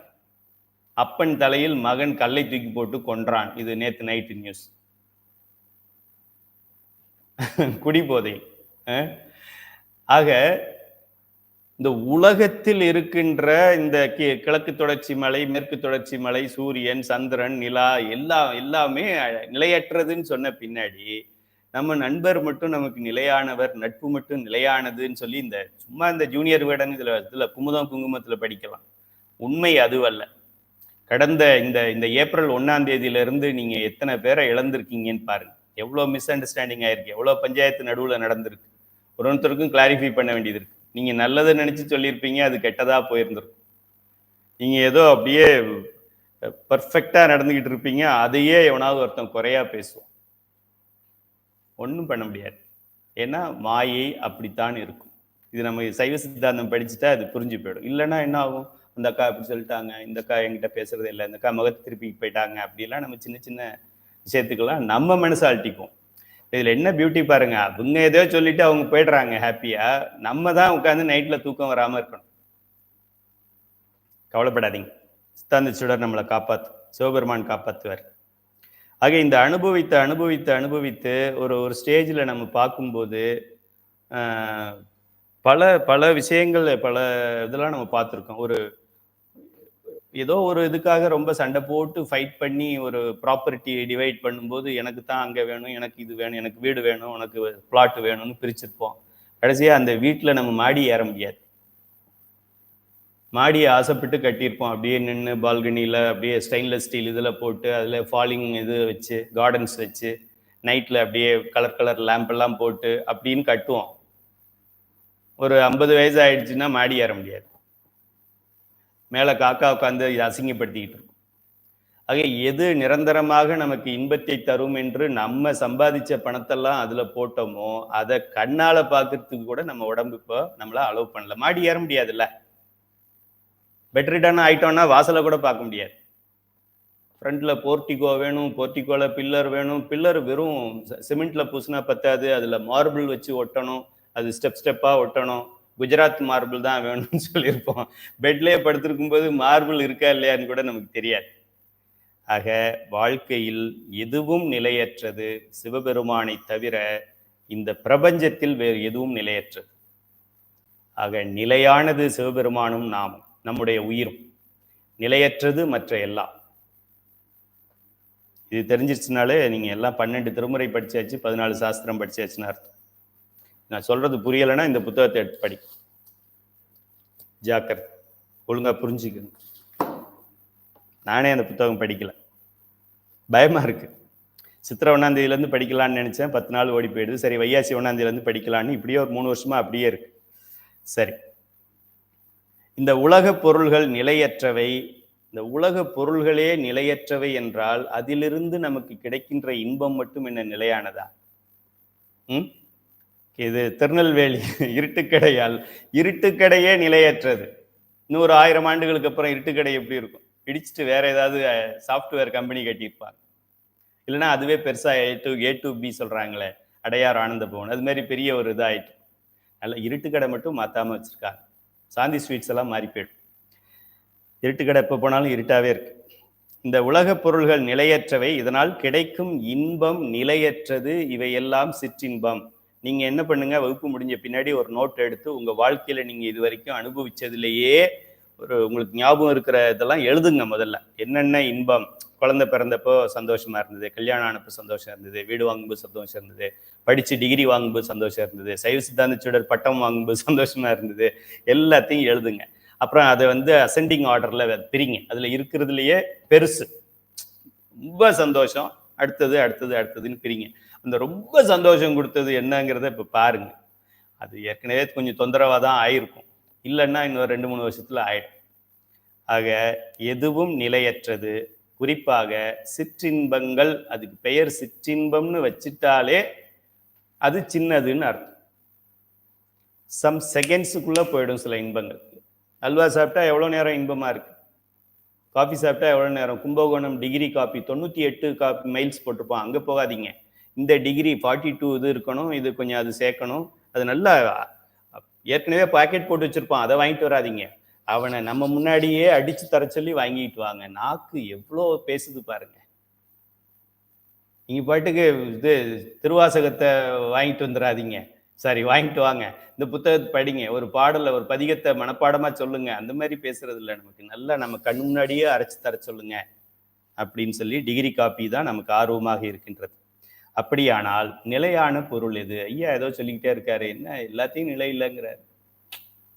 கணவனுக்கு மனைவி நிலை இல்லைன்றார், உடலுக்கு உயிர் நிலை, வீடு நிலை இல்லைங்கிறாரு, ஊர் நிலை இல்லைங்கிறாரு, அரசியல் நிலை இல்லைங்கிறாரு, கிரிக்கெட் நிலை இல்லைங்கிறாரு. கிரிக்கெட்ல ஒரே டீம் ஜெயிச்சுக்கிட்டே இருக்குமா? ஒரே ஒரே பேட்ஸ்மேன் ஒரே மாதிரி எல்லா நாளும் விளையாடுறானா? விராட் கோலி போனா எல்லா டைமும் 100 அடிப்பாரா? நிலை இல்லாதது. இப்போ சச்சின் டெண்டுல்கர் தான் ரொம்ப கிரேட் அப்படின்னா ஏன் இன்னைக்கு அவர் இல்லை? அதுவும் நிலையற்றது தான். அதுவும் நிலையற்றது தானே. கமலஹாசன் பெரிய ஆக்டர் அப்படின்னா அவர் எங்க? இப்போ லட்சுமி இருக்காங்கன்னு நினைக்கிறேன். லட்சுமி அம்மா எங்க வீட்டுக்கு பின்னாடி வீடு, அவங்க சென்னையில். எங்க வீட்டுக்கு பக்கத்து வீடு மினிஸ்டர், இப்போ இதுல இருந்தாரு, ஜெயிலுக்கு போயிட்டு இருந்தாரு, அவர் பேர் என்ன, கடவுள் இல்லைன்னு சொல்றவர், பொன்முடி. எங்க வீட்டுக்கு பக்கத்து வீடு பொன்முடி, எங்க வீட்டுக்கு எய்த்த வீடு சீஃப் செக்ரட்டரி ஆஃப் தமிழ்நாடு, எங்க வீட்டுக்கு பின்னாடி வீடு லக்ஷ்மி வீடு, அதுக்கப்புறம் 3வது வீடு KS ரவிக்குமார் வீடு, 5வது வீடு ரஜினிகாந்தோட ஸ்கூல். இந்த மாதிரி ராயல் பேலஸ் எங்க வீடு சென்னையில், இங்கே இல்லை. ஆக எல்லாரும் காணாம போயிடுறாங்க ஒரு காலத்துல. நிலையான பொருள் எது? உண்மையான பொருள் நிலையான பொருள், உண்மை இல்லாத பொருள் நிலை இல்லாத பொருள். இருக்கிறதே 3 பொருள் தான். திரும்ப இதை மறந்துடக்கூடாது. இன்னும் ஏதோ ஐயா நிறைய சொல்லுவார் போல் இருக்குன்னு நினைக்காதீங்க. இருக்கிறதே 3 பொருள் தான். இதுல உண்மையான பொருள் எது? சிவமும் நம்முடைய உயிரும் உண்மையான பொருள். நம்முடைய உடலும் இந்த உலகமும் அறிவற்ற பொருள். 3 ஒன்றையா பிரிக்கலாம். 3 பாதியா பிரிச்சா எப்படி? ஒன்றையா பிரிக்கலாம். இந்த 1 நிலையானது, இந்த நாம் என்று சொல்லக்கூடியதில் பாதியாகிய உயிர் நிலையானது, தனு கரண புவன போகம், தனு கரணங்கிற அந்த உடல் நிலையற்றது. அப்புறமா இந்த உலகம் பஞ்சபூதங்களாலான இந்த அமெரிக்கா, ஆஸ்திரேலியா இதெல்லாம் சொல்றோமே, அது நிலையற்றது. ஆக உண்மை பொருள் எது, பொய் பொருள் எதுன்னு தெரியணும். இருக்கிறது 3 பொருள். இதில் உண்மை எது, பொய் எது? உண்மை என்றால் என்றும் அழியாதது, அனாதி பொருள். பொய் என்றால் அழியக்கூடிய பொருள். இதுல நம்ம எதுல இப்போ 24 ஹவர்ஸ் நமக்கு டைம் இருக்குன்னா, ஒரு 23 ஹவர்ஸ் உண்மை பொருள்ல வச்சுட்டு ஒரு 1 ஹவர் பொய் பொருள்ல வச்சா பரவாயில்ல. நம்ம 23.5 23.95 23.75 மணி நேரத்தை பொய் பொருள்ல வச்சுட்டு, சில நம்ம கையிலே அறக்கட்டளையில் இருக்கிற மாணவர்கள் மட்டும் தவறாம ஒரு 1/4 மணி நேரம் 1/2 மணி நேரம் பஞ்சபுராணத்துக்காக, சைவ சித்தாந்தத்துக்காக பயன்படுத்தும். மற்றவங்களாம் அப்படி பயன்படுத்தலை. சரி, அப்போ பேரின்பத்தை அடையிறதுக்கு என்ன வழி என்ற கேள்விகள் மனிதர்களுக்கு எழும். உங்களுக்கு எழுகுதா பாருங்க, எழுந்திருக்கும். என்னுடைய வகுப்பு கேட்டு உங்களுக்கு எழவில்லை என்றால் நான் சரியாக நடத்தவில்லை என்ற அர்த்தம். மனிதர்களுக்கு இந்த கேள்வி வர வேண்டும். அட போப்பா, என்னப்பா நிலையற்றதா இருக்குப்பா, ரிலேட்டிவ்ஸ்னு அவங்க வீட்டில் நடக்கிற எல்லா விசேஷத்துக்கும் நான் போயிருக்கேன். உடம்புக்கு சரியில்லாமல் டாக்டர் பெட் ரெஸ்ட் இருக்குன்னு வெளியில போனா என் வராத சொல்லிட்டாரு. ஆனாலும் அவங்க வீட்டு கல்யாணத்துக்கு நான் போனேன். ஆனா என் வீட்டு கல்யாணத்துக்கு அவன் வரல. அவங்க இந்த நண்பர் வீட்டுக்கு நான் கூப்பிடாமலே போனேன், இவன் நான் கூப்பிட்டாலும் வரல. என்ன உறவப்பா இது? அப்போ உறவு நமக்கு வெறுக்குது. என்ன உடலப்பா இது? அப்போ நல்லா கின்னுன்னு இருந்தது, இப்போ அப்படி இருந்தது, அப்படி பண்ணோம் அப்படி பண்ணா, இப்போ என்னப்பா ஒண்ணுமே இல்லாம இருக்கு, சுருங்கி போய். முதல்ல நரை, அப்புறமா திரை சுருக்கம், அதுக்கப்புறமா அந்த செயல்பாடுகள் குறையிறது, நரை திரை பிறை வியாதி, கடைசியா வியாதி வரும்.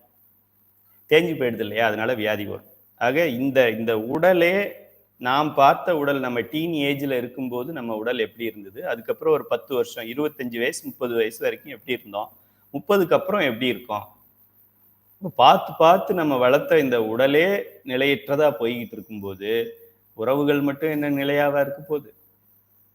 இது புரிஞ்சுக்கிட்டோம் அப்படின்னா புத்திசாலி. புரியலை அப்படின்னாக்க திரும்ப அடுத்த பேட்ச்ல சேர்ந்து படிக்க வேண்டியதான். சரி, உயிர்களின் அறிவை மறைத்துள்ள ஆணவ மலம் இருள் போன்றது. அது நான் ஏற்கனவே சொன்னேன். ஆணவ மலத்தை பற்றி சொல்ல வேண்டும் என்றால் அது என்ன சொன்னேன்? அது அறியாமை, ஆணவம், இருள். மற்ற குணங்கள் அதுக்கு இருக்கு, இருந்தாலும் நல்லா ஈஸியாக ஞாபகம் வச்சுக்கிறதுக்காக இந்த ஃபார்முலா சொல்லியிருக்கேன், ஷார்ட்கட். ஸோ உயிர்களின் அறிவை மறைத்துள்ள ஆணவ மலம் இருள் போன்றது. இது நமக்கு தெரிஞ்சதுதான். மாயையின் பொருள்களாகிய நம் உடல், உலகம், உலக பொருள்கள், அதெல்லாம் தமிழ்ல நான் கொடுத்துருக்கேன். உடல் என்றால் தனு, உடல்ல தனு கரணம் ரெண்டும் சேர்ந்துருக்கு. இப்போ நம்ம விநாயகர் சதுர்த்திக்கு பிள்ளையார் பிடிக்கிறோம். வீட்டிலேயே நம்ம சில விசேஷங்களுக்கெல்லாம் சின்ன பிள்ளையார் பிடிப்பாங்க, சாணத்தில் கூட பிடிப்பாங்க. பொங்கல் வைக்கும்போது கிராமத்துல எல்லாம் முதல்ல என்ன பண்ணுவாங்க, கொஞ்சம் சாணத்தை எடுத்து கொஞ்சம் அப்படியே உருட்டி அதை அப்படி வச்சு, அப்புறமா அதுக்கு கண்ணு மாதிரியும் அது மாதிரியும் அப்படியே டெக்கரேட் பண்ணுவாங்க. ஆக தனு என்றால் முதல்ல அந்த பிள்ளையார, மண்ணு பிள்ளையாரை பிடிச்சி இப்படி வைக்கிறோமே, அதுதான் தனு. கரணம் என்றால் அதுக்கப்புறமா அதுக்கு கொஞ்சம் கண் இருக்கிற மாதிரி பண்ணுறோம், அப்புறம் மூக்கு மாதிரி பண்ணுறோம், அப்புறம் அதில் ஒரு ஸ்டிக்கர் வைக்கிறோம், அப்புறமா ஒரு துதிக்கை இருக்கிற மாதிரி பண்ணுறோம். அது உள்ளேயே நம்ம செய்யக்கூடிய ஃபைன் டியூனிங் ஒர்க்குக்கு பேர் கரணம் என்று பெயர். கருவிகளை படைக்கின்றார் இறைவன். முதல்ல டக்குன்னு படைச்ச உடனே இந்த ஓட்டை சும்மா இருக்கும், அப்புறமா கண்ணை அது உள்ள பொருத்துவான்.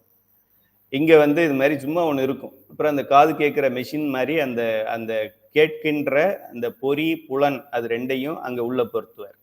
ஸோ முதல்ல பண்ணுறதுக்கு பேர் தனு என்று சொல்வார்கள். அடுத்து இந்த கருவிகளை ஃபிக்ஸ் பண்ணுறதுக்கு பேர் கரணம் என்று சொல்வார். தனு கரணம் அது ரெண்டையும் சேர்த்து நம்ம உடல்னு சொல்லிக்கலாம். ஏன்னா அதுக்குள்ளே நம்ம பிரித்து ஒரு தடவையும் பார்க்க வேண்டாம். ஆக உடல் என்று சொல்லிவிட்டால் தனு கரணம் இரண்டையும் சேர்க்கிறது. உலகம் என்பது புவனம், புவனம் என்றால் உலகம் என்று பெயர். போகம் என்றால் அந்த உலகத்தில் அனுபவ பொருள்கள். உலகம் இருக்கு, நீர் இருக்கு, கடல்ல கூட தான் நீர் இருக்கு, மெட்ராஸ்ல குடிக்கிறதுக்கு தண்ணி இல்லை. சென்னையை சுற்றி கடல் இருக்கு. சரி, சுற்றி இல்லை, ஈஸ்ட் கோஸ்ட் ஃபுல்லாக கடல் இருக்கு. எவ்வளோ லாங்கஸ்ட் பீச் மெரினா பீச், ஏஷியாலேயே செகண்ட் லாங்கஸ்ட் பீச், அதிக மைல் தூரம் உள்ளது சென்னை மெரினா பீச். ஆனால் சென்னையில் குடிக்க தண்ணி இல்லை. ஏன்? அந்த தண்ணியை குடிக்க முடியாது. அதுபோல இந்த வெறும் பஞ்சபூதங்களை இறைவன் படைச்சா பத்தாது, அது பயன்படுத்துகின்ற பொருளாக கொண்டு வர வேண்டும். அதுக்கு பெயர் தான் போகம் அல்லது உலக பொருள்கள் அப்படின்னு சொல்லி நம்ம சொல்றோம். இதெல்லாம் எதுக்காக இறைவன் கொடுக்குறாரு? இப்ப இறைவனுக்கு தெரியாதா இந்த மாயையோட குணம் என்ன? இல்லாததை இருக்கிற மாதிரி காட்டும், இருக்கிறத இல்லாதது மாதிரி காட்டும், ரொம்ப மோசமானது அப்படின்னா ஏன் மாயையை கூட்டுறாரு அவரு? அவ்வளவு முட்டாளா? மாயையை வச்சு இது விளக்கு பாயுது, இந்த விளக்க வச்சு நீ இருட்டுல இருந்து வெளியில வான்னு சொல்லி கொடுக்குறாரு. நம்ம என்ன பண்றோம்? விளக்க வச்சு தலையில எண்ணெயை ஊத்திக்கிட்டு கொளுத்திக்கிட்டுறோம். அது உள்ளேயே போய் சாம்பல் ஆயிடுறோம். இறைவன் கொடுக்கும்போது மாயை இப்படி எல்லாம் இருக்கு அப்படின்னா மாயையை கொண்டு வந்து அவர் ஏன் பொருத்தணும்? வேற ஏதாவது கோயையை கொண்டு வந்து பொருத்திருக்கலாம்ல.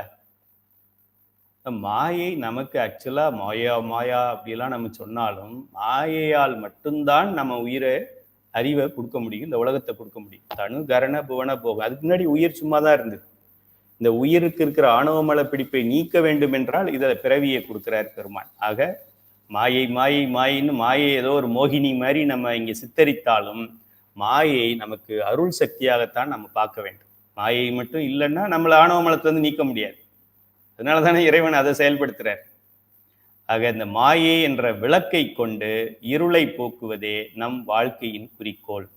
இந்த தனுவை வைத்துக்கொண்டு, இந்த கரணங்களை வைத்துக்கொண்டு, அதாவது இந்த உடலை வைத்துக்கொண்டு, இந்த உலகத்தில் இருந்து கொண்டு, இந்த பிறவியிலேயே இந்த அனுபவ பொருள்களுக்கு நடுவிலேயே நமச்சிவாய நமச்சிவாய நமச்சிவாய நமச்சிவாய நமச்சிவாய நமச்சிவாய என்று சொல்லிக்கொண்டு நல்லா கொஞ்சம் டைம் கிடைச்சிது அப்படின்னா 5 நிமிஷம் 3 நிமிஷம் கிடைச்சா போறோம். பஞ்சபுராணத்துக்கு புராணம் தான் 5, பாடுறதுக்கு 2.5 நிமிஷம் போறோம்.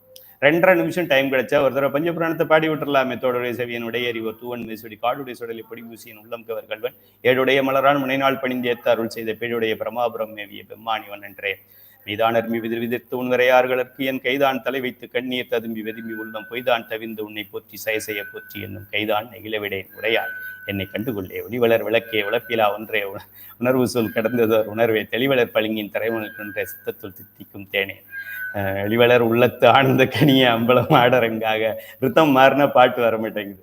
வெளிவளர் தெய்வ கூத்துகந்தாயை தொண்டனேன் விளம்புமா விளம்பே மண்ணுகத்தில்லை வளர்கணம் பக்தர்கள் வஞ்சகர் பொய்யகளை தொண்ட அப்படின்னு சொல்லி ஒரு 2.5 நிமிஷத்துல 2 நிமிஷத்துல 1.5 நிமிஷத்துல இதை பாடிடலாம். சப்போஸ் உங்களுக்கு ஒரு 1.5 நிமிஷம் கிடைக்குது, ஃப்ரெண்ட்ஸ் யாரும் பக்கத்துல இல்லை அப்படின்னா டக்குன்னு ஒரு தடவை பஞ்சபுராணத்தை பாடி விடலாம். இந்த ஆப்ஷனும் உங்களுக்கு இருக்கு. அதை விட்டுட்டு இது எடுத்து முகநூல்ல அவ என்ன பண்ணியிருக்கா, இன்னைக்கு என்ன ஸ்டேட்டஸ்ல யார் யார் என்னென்ன வச்சிருக்காங்க. ஆக்சுவலா நான் ஸ்டேட்டஸ் உள்ள போறது நான் ஏதாவது ஸ்டேட்டஸ் வைக்கிறதுக்கு தானே தவிர வேற யாரும் ஸ்டேட்டஸையும் நான் பார்க்கறது இல்லை. அவ்வளோ நேரம் எனக்கு இல்லை. ஆனா பாதி பேர் அதுலேயே இருக்காங்க. நம்ம ஸ்டேட்டஸ்ன்னு ஓப்பன் பண்ணா இதுல நம்ம மாணவர்கள் பாதி பேர் இருக்காங்க. உங்களுக்கு தெரியுது, அவங்க பேருன்னு தெரியல, எல்லாரும் இதுல இருக்கிறாங்க. பேர் சொன்னா நல்லா இருக்காது. ஸோ ரொம்ப ஆக்டிவா இருக்காங்க. இப்போ பாருங்க, ஃபர்ஸ்ட் யார் இருக்காங்கன்னு சொல்றேன். அம்மாப்பேட்டை ராமநாதன் ஐயா இருக்காங்க. ஜஸ்ட் நவ் ஏதோ ஒன்று போட்டிருக்காங்க. அப்புறம் தங்கம் சாய்ராமன்னு இப்போ MM நகர்லேருந்து கீதா பாபு நம்ம சைவ சித்தாந்த ஆசிரியர், அவங்க ஜஸ்ட் நவ் அவங்க உள்ளே வந்திருக்கிறாங்க. Saravanan ICF integral coach factory அவங்க இருக்காங்க. பாண்டிச்சேரியில் குணா ஐயா இருக்காங்க. திருக்கோவிலூரில் திலகவதி அம்மா இருக்காங்க. நம்ம சைவ சித்தாந்த சுடர் இருக்காங்க. இவங்கெல்லாம் யார் இந்த லாஸ்ட் 5 மினிட்ஸ்க்குள்ளே இருக்கிறாங்க. இப்போ எவ்ரி மினிட் இந்த வாட்ஸ்அப் ஸ்டேட்டஸில் நம்ம வைக்க முடியுது. எவ்ரி மினிட் நமச்சிவாய நமச்சிவாய நமச்சிவாய நமச்சிவாய நமச்சிவாயன்னு சொல்லி 100,000 முறை அவன் பேரை சொல்றதுக்கு நமக்கு முடியலை. இதான் மாயை.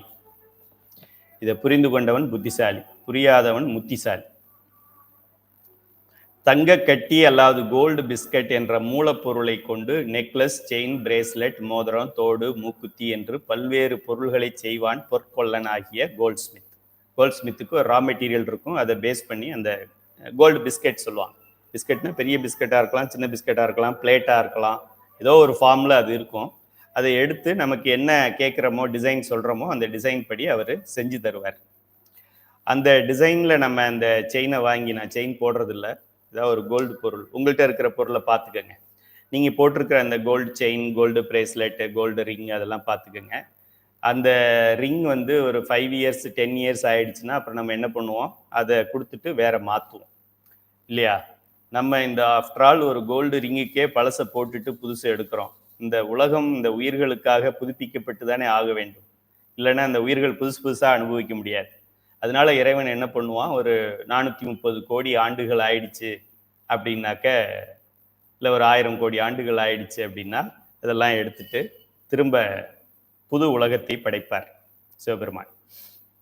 இப்படி இப்படி வந்து பிஸ்கெட்டாக இருக்கிறது ஜுவல்லாக மாறுகிறது, ஜுவல்லாக இருக்கிறது திரும்ப பிஸ்கெட்டாக மாறுகிறது, பிஸ்கெட்டாக இருக்கிறது ஜுவல்லரி ஆகிறது, ஜுவல்லரி பிஸ்கெட் ஆகுது, பிஸ்கெட் ஜுவல்லரி ஆகுது. இது போலதான் இந்த மாயையில் இந்த உலகம் தோன்றும், உலகம் அழியும், உலகம் தோன்றும் அழியும். ஆக தோற்றுவிப்பதற்கும் அழிப்பது இருக்கிறது 3 பொருள்கள் தான். இந்த அனாதி அறிவற்ற ஒரு பொருளை யாராவது படைச்சு காத்து ஒடுக்க வேண்டும் என்றால் ஒன்று இந்த உயிர்கள் செய்யணும், நீங்களும் நானும் செய்யணும், இல்லைன்னா சிவபெருமான் செய்யணும். இதுல யார் செய்யறாரு? சிவபெருமான் தான் செய்யறாரு. இது யாருக்கு தெரியலையோ அவனுக்கு பேரு சயின்டிஸ்ட்னு பேர். வேறு ஒரு புதிய ஆபரணமாகவோ அல்லது திரும்பவும் கோல்டு பிஸ்கெட்டாகவோ மாற்றுவான் பொற்கொள்ளன். இங்கே பொற்கொள்ளன் என்பது சிவபெருமான். கோல்ட் ஸ்மித் யாரு? சிவபெருமான். கோல்டு பிஸ்கெட் என்பது மாயை. கோல்டு பிஸ்கெட்டில் இருந்து தோன்றும் ஆபரணங்கள் என்பது பல வகை உயிரினங்கள், மனிதர். 84 லட்சம் யோனி பேதங்கள் பார்த்தோம் இல்லையா? அதெல்லாம். அது மட்டும் இல்ல, உயிரற்ற பொருள்களும். உயிரற்ற பொருள் என்ன? அந்த மலை, காற்று, நீர் எல்லாமே அந்த மாயையிலிருந்து வருகின்ற பொருள்கள் தான்.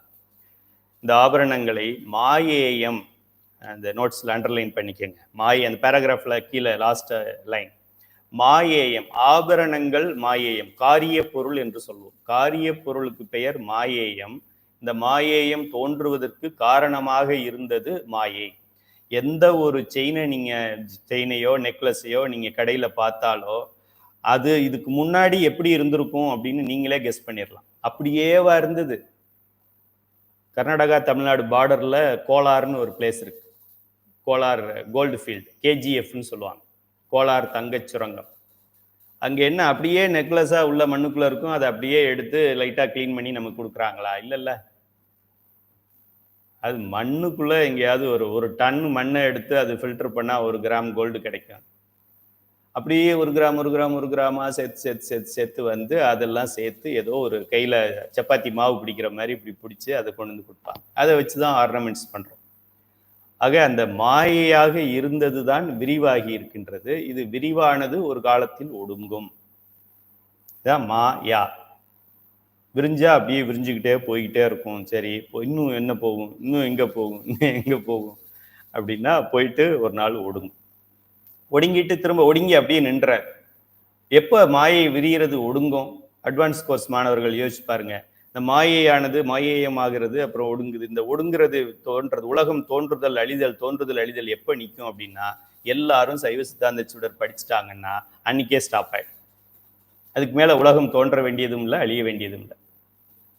எல்லா உயிர்களும் பதி பசு பாசம் என்பதை புரிந்து கொண்டால் அதற்கு மேல் உலகத்தை படைக்க வேண்டிய அவசியம் இல்லை.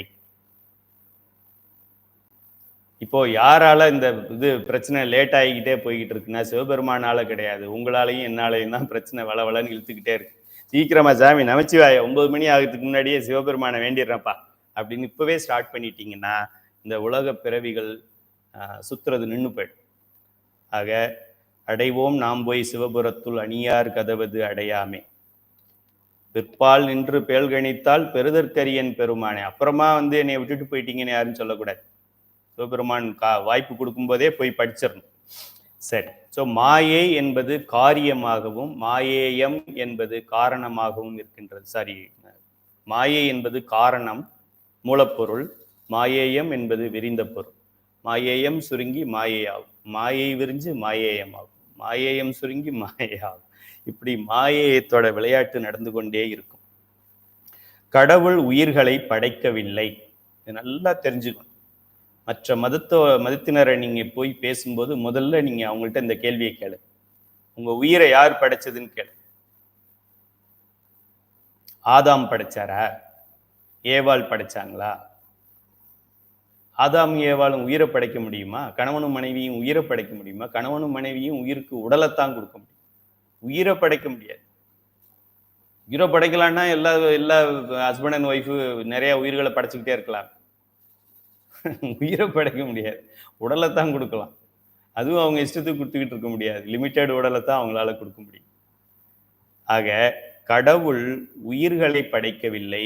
3 அனாதி பொருள்களில் ஒன்று கடவுள், ஒன்று உயிர்கள்.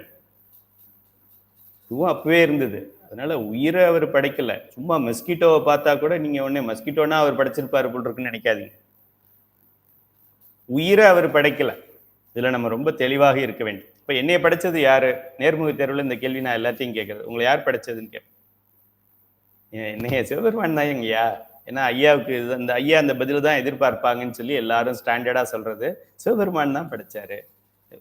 நான் கேட்கறத நல்லா புரிஞ்சுக்கு. உங்க உயிரை படைச்சாரா அப்படின்னு ஒண்ணு கொஞ்சம் கன்ஃபியூஸ் ஆயிடும்.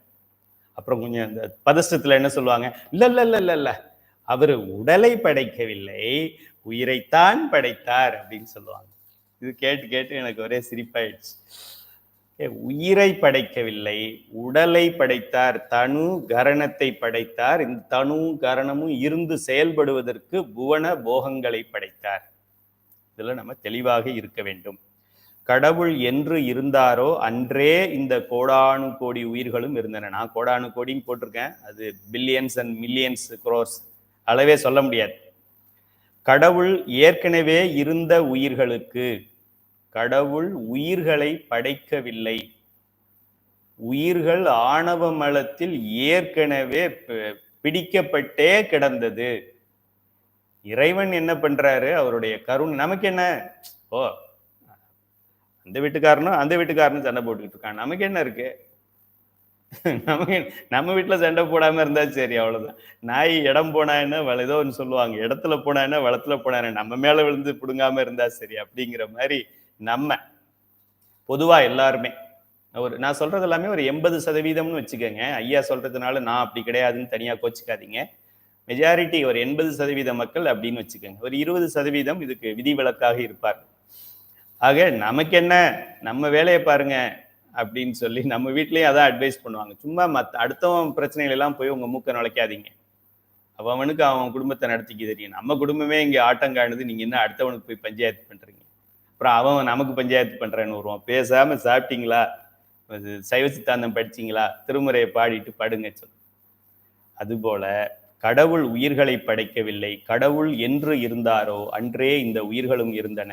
கடவுள் ஏற்கனவே இருந்த உயிர்களுக்கு அவர் செய்தது உடலை கொடுக்கின்றார், தனு கரண புவன போகங்களை சேர்க்கிறார்.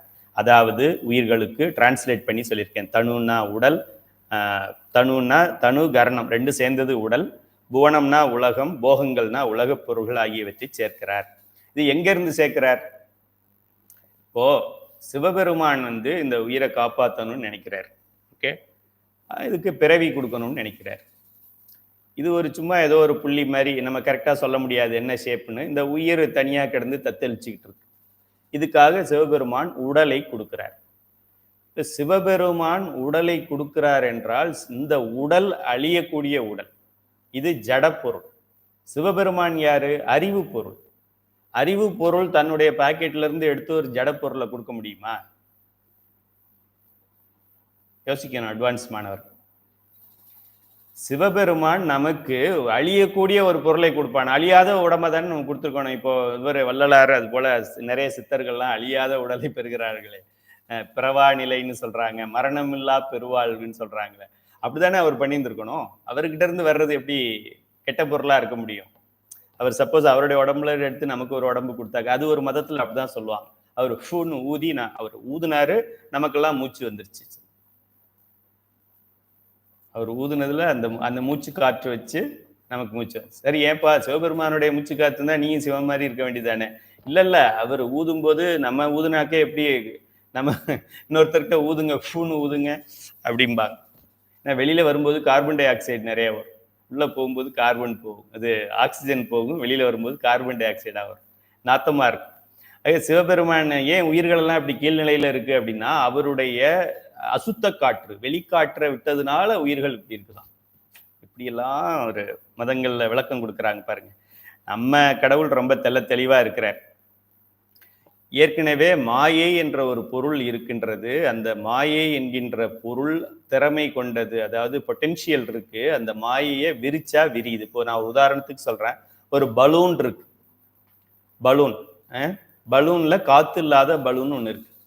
இந்த காத்து இல்லாத பலூனை நம்ம வாயாலேயோ இல்லை வேற பம்ப்லையோ ஊதுனோம்னா அந்த அந்த பலூன் வந்து பெருசாகும். ஆக அந்த காற்றை எடுத்துக்கொண்டு விரிகின்ற தன்மை அந்த பலூனுக்கு இருக்கிறதுனால சிவபெருமான் அதை ஊதி பலூனை பெருசாக்குறார். அது காற்றுள்ள பலூனா இல்லாம சும்மா ஒரு பேப்பரா இருந்ததுன்னு வச்சுக்கோங்க, இதை வச்சு அவர் எப்படி படைக்க முடியும்? ஆக இறைவன் இந்த இந்த மாயை என்கின்ற ஒரு பொருள், அதான் நம்ம முதல்ல சொன்னது, இந்த பொருளும் கிட்டத்தட்ட சிவபெருமான மாதிரி அந்த வியாபகம் என்கின்ற ஒரு நிலையும் அதுக்கு இருக்கு. அதே போல ஆற்றல் என்கின்றதும் அது உள்ள மறைஞ்சு கிடக்கு. நல்ல வேலை, மாயையில மட்டும் ஆற்றல் இல்லாம இருந்ததுன்னா சிவபெருமானே மாயை ஊத முடியாது, மாயையும் வராது. எல்லாமே அவரும் ஒரு சயின்டிஸ்ட் மாதிரி தான், இருக்கிறத கண்டுபிடிச்சிருக்கிறாரு அவர், வேற ஒன்றும் இல்லை. மாயை அப்படிங்கிற ஒரு மலத்துக்கு விரியும் தன்மை இல்லை என்றால் சிவபெருமான் எப்படி விரிக்க முடியும்? அப்படி விரிக்கிறதுனா அவர் உயிரையே நேராக விரிச்சிட்டு போயிடுவார். ஏன் மாயையை போய் விரிக்கணும்? உயிரை விரிக்க முடியாது, அதனால விரிக்கலை. மாயையை விரிக்க முடியும், அதனால அதை விரிக்கிறார் அவர். கடவுள் நம் உயிரை படைக்கவில்லை, நம் உடலை படைத்தார், உடலை கொடுத்தார், அதெல்லாம் பார்க்குறோம். இப்போ இந்த உயிர் வேற, உடல் வேற. இன்னைக்கு பாடத்தில் என்ன கற்றுக்கிட்டீங்க? 2 மணி நேரம் போய் உட்கார்ந்துருந்தீங்களே, என்ன கற்றுக்கிட்டீங்கன்னு உங்கள் ஒய்ஃப் உங்களை கேட்டால் நீங்கள் என்ன சொல்லுங்க? உயிர்னு ஒன்று இருக்கு, உடல்னு ஒன்று இருக்கு, இது ரெண்டும் சேர்ந்தது தான் நீயும் நானும் அப்படிங்கிறத நான் தெரிஞ்சுக்கிட்டேன். இது ஒன்று மட்டும் உங்களுக்கு தெரிஞ்சிச்சுன்னா சைவ சித்தாந்தத்தில் 90% படிச்சுட்டதா அர்த்தம். உயிர்னு ஒன்று இருக்கு, உடல்ங்கிறது வேற, இது ரெண்டும் சேர்ந்தது தான் எல்லா உயிரினங்களும். மரமா இருந்தாலும், ஓரறிவு, ஈரறிவு, ஆறறிவு எதுவாக இருந்தாலும் உடலும் உயிரும் சேர்ந்தது. டார்வினுக்கு தெரியாத ஒரு விஷயம் இது. டார்வின் என்ன சொல்றாரு? உடல் தான் அப்படியே அதுவே எல்லாம் ஆயிக்கும், அப்படியே தாவர உடலா இருக்கும். அப்புறம் ஒரு 1000 வருஷம் ஆன உடனே அது ஊர்வன உடலா மாறிடும். அப்புறம் ஒரு 1000 வருஷம் ஆன உடனே அது பறக்கும் பறவை ஆயிடும். அப்புறம் ஒரு 1000 வருஷம் ஆன உடனே அது கடலில் வாழும் உயிரினம் ஆயிடும். உயிரினம் உயிரை சொல்ல மாட்டேன், உயிர் தான் இல்லையே, கடலில் வாழும் உடம்பு ஆயிடும். அப்புறம் ஒரு 5000 வருஷம் ஆன உடனே அது குரங்கு என்ற உடலை பெறும்.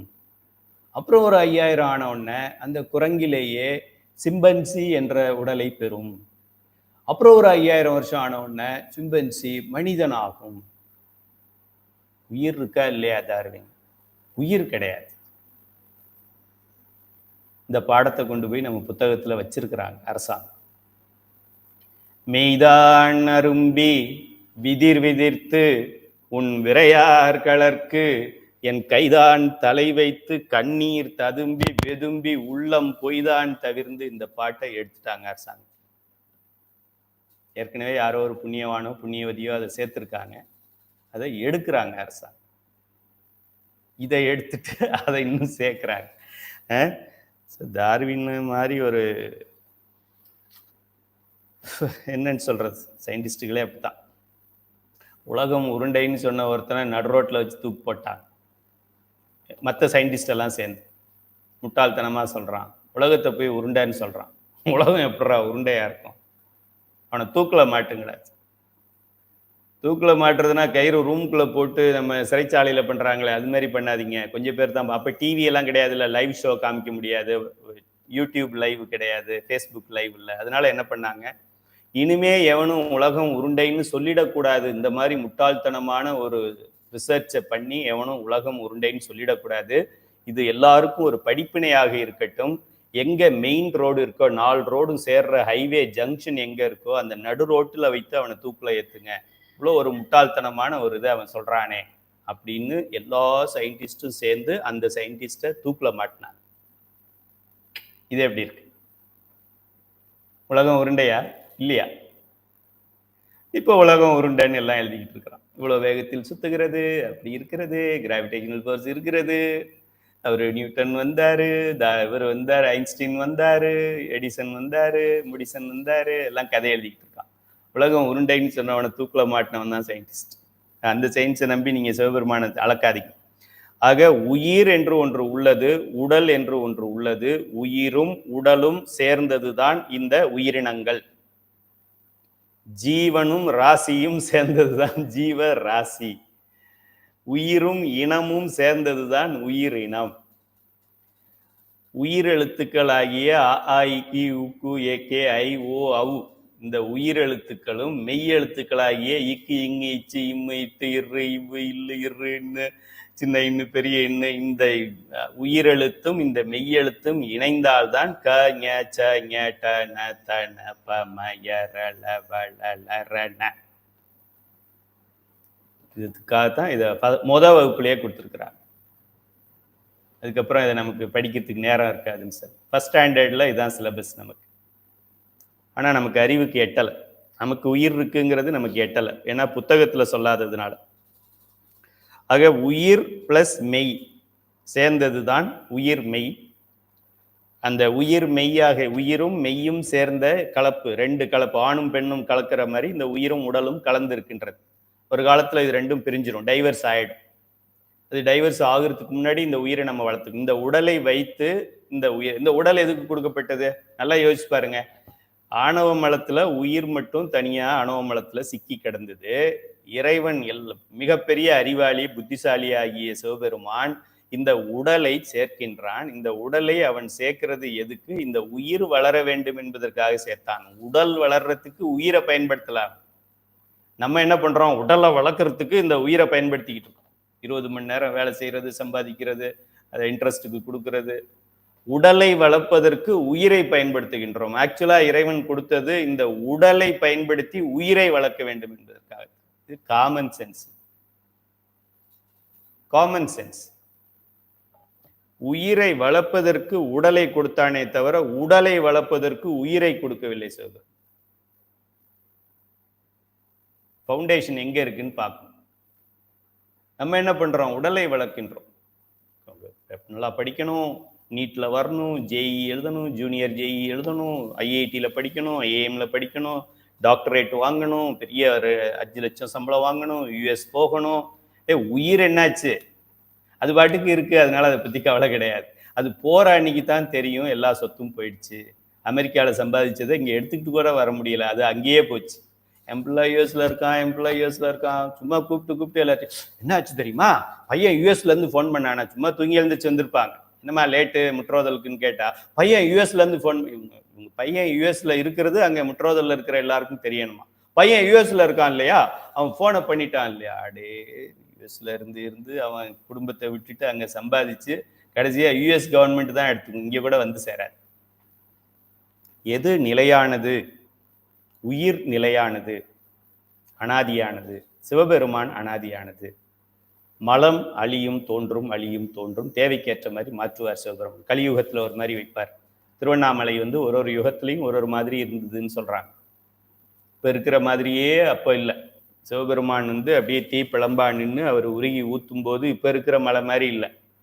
அந்த யுகத்துல அது தங்க மலையா இருந்திருக்கு, வைரமலையா இருந்திருக்கு, வைடூரிய மலையா இருந்திருக்கு. சரி, அடுத்ததாக உயிர்மை எழுத்து படிக்கிறோம். ஸோ உயிரெழுத்து தமிழ் படிக்கிறோம். இப்போ பேசிக்ஸ் ஆஃப் தமிழ். உயிரெழுத்து, மெய்யெழுத்து. இப்போ நம்ம வட்டெழுத்துலையும் அதான் நடத்திக்கிட்டு இருக்காரு வைகுந்தவாசன் ஐயா. உயிரெழுத்துக்கள் நடத்துறாரு, இப்போ உயிர்மை எழுத்துக்கள் நடத்திக்கிட்டு இருக்காரு. ஆக உயிர் என்று ஒன்று இருக்கிறது, மெய் என்று ஒன்று இருக்கிறது. உயிரும் மெய்யும் சேர்ந்த உயிர் மெய் தான் நாம். இது நமக்கு தெரிஞ்சுக்கணும்.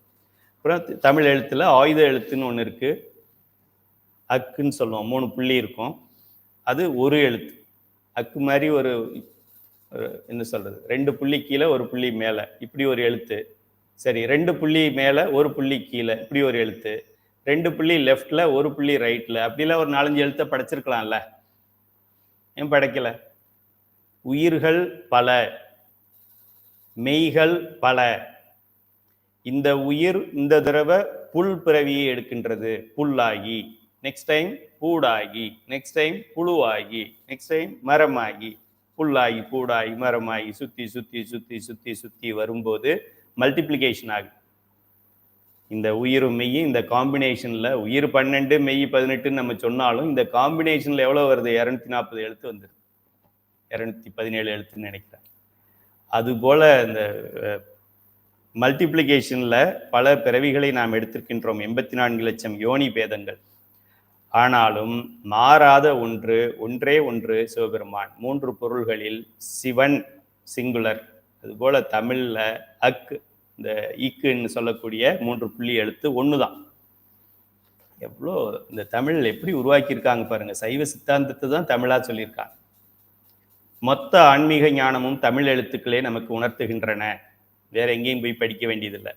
தமிழ் இறைவன் அருளிய மொழி, தமிழ் ஆதி மொழி, தமிழ் செம்மொழி, தமிழ் முழு முதற் கடவுளாகிய சிவபெருமானே தமிழ்ச்சங்கத்தின் தலைவனாக இருந்து வளர்த்த மொழி. வேறு ஏதாவது எனக்கு தெரியல, ஏதாவது இருந்தால் சொல்லுங்கள், வாட்ஸ்அப் பண்ணுங்க. சிவபெருமான் மலையாள சங்கத்தின் தலைவராக இருந்தார், சமஸ்கிருத சங்கத்தின் தலைவராக இருந்தார், அப்படி ஏதாவது இருந்ததுன்னா சொல்லுங்க. ஆனால் தமிழ் சங்கத்தின் தலைவனாக இருந்தாருங்கிறதுக்கு பல வரலாற்று கருத்துக்கள் நம்மகிட்ட இருக்கின்றன. இப்போ சிவபெருமானே இப்போ நான் ஒரு கைலை அறக்கட்டளைன்னு ஆரம்பித்து இது மாதிரி வகுப்புகள்லாம் நம்ம நடத்துகிறோம் அப்படின்னா இதனால ஏதாவது ஒரு நடக்கணுங்கிறதுக்கு தானே இதை பண்ணுறோம். சிவபெருமான் தமிழ்ச்சங்கத்தின் தலைவனாக இருந்து அதுக்கு அங்கே எல்லாரையும் நியமித்து இப்படியெல்லாம் தமிழை வளர்க்கணும் அப்படின்னு சொல்லி வளர்த்திருக்கான் என்றால் அப்போ இந்த மொழி ரொம்ப முக்கியமான மொழி. அதனால தான் அவரே நின்று செய்கிறார். மற்றதெல்லாம் வேற யாராவது அனுப்பிச்சு வளர்க்க சொல்லியிருப்பார். மற்ற மொழிகளும் இறைவன் இல்லாமலாம் வந்திருக்கும், இறைவனோட தான் வந்திருக்கும். அதனால அவர் சப்கான்ட்ராக்ட் கொடுத்துருப்பார். சில வேலைகளை நம்ம பார்க்குறோம், சில வேலையை வேலைக்காரிக்கிட்ட சொல்லிடுறோம். அதுபோல் சில வேலையை வேற யார்ட்டையாவது கொடுத்து பண்ண, சில மொழிகளை வேற யார்ட்டையாவது கொடுத்து பண்ண சொல்லியிருப்பாரு. இந்த மொழியை அவரே செஞ்சிருக்கிறார். உயிர் உடல் சேர்ந்தது மனிதன். உயிர் கூட்டல் உடல் = மனிதன். இதுதான் பகுத்தறிவு.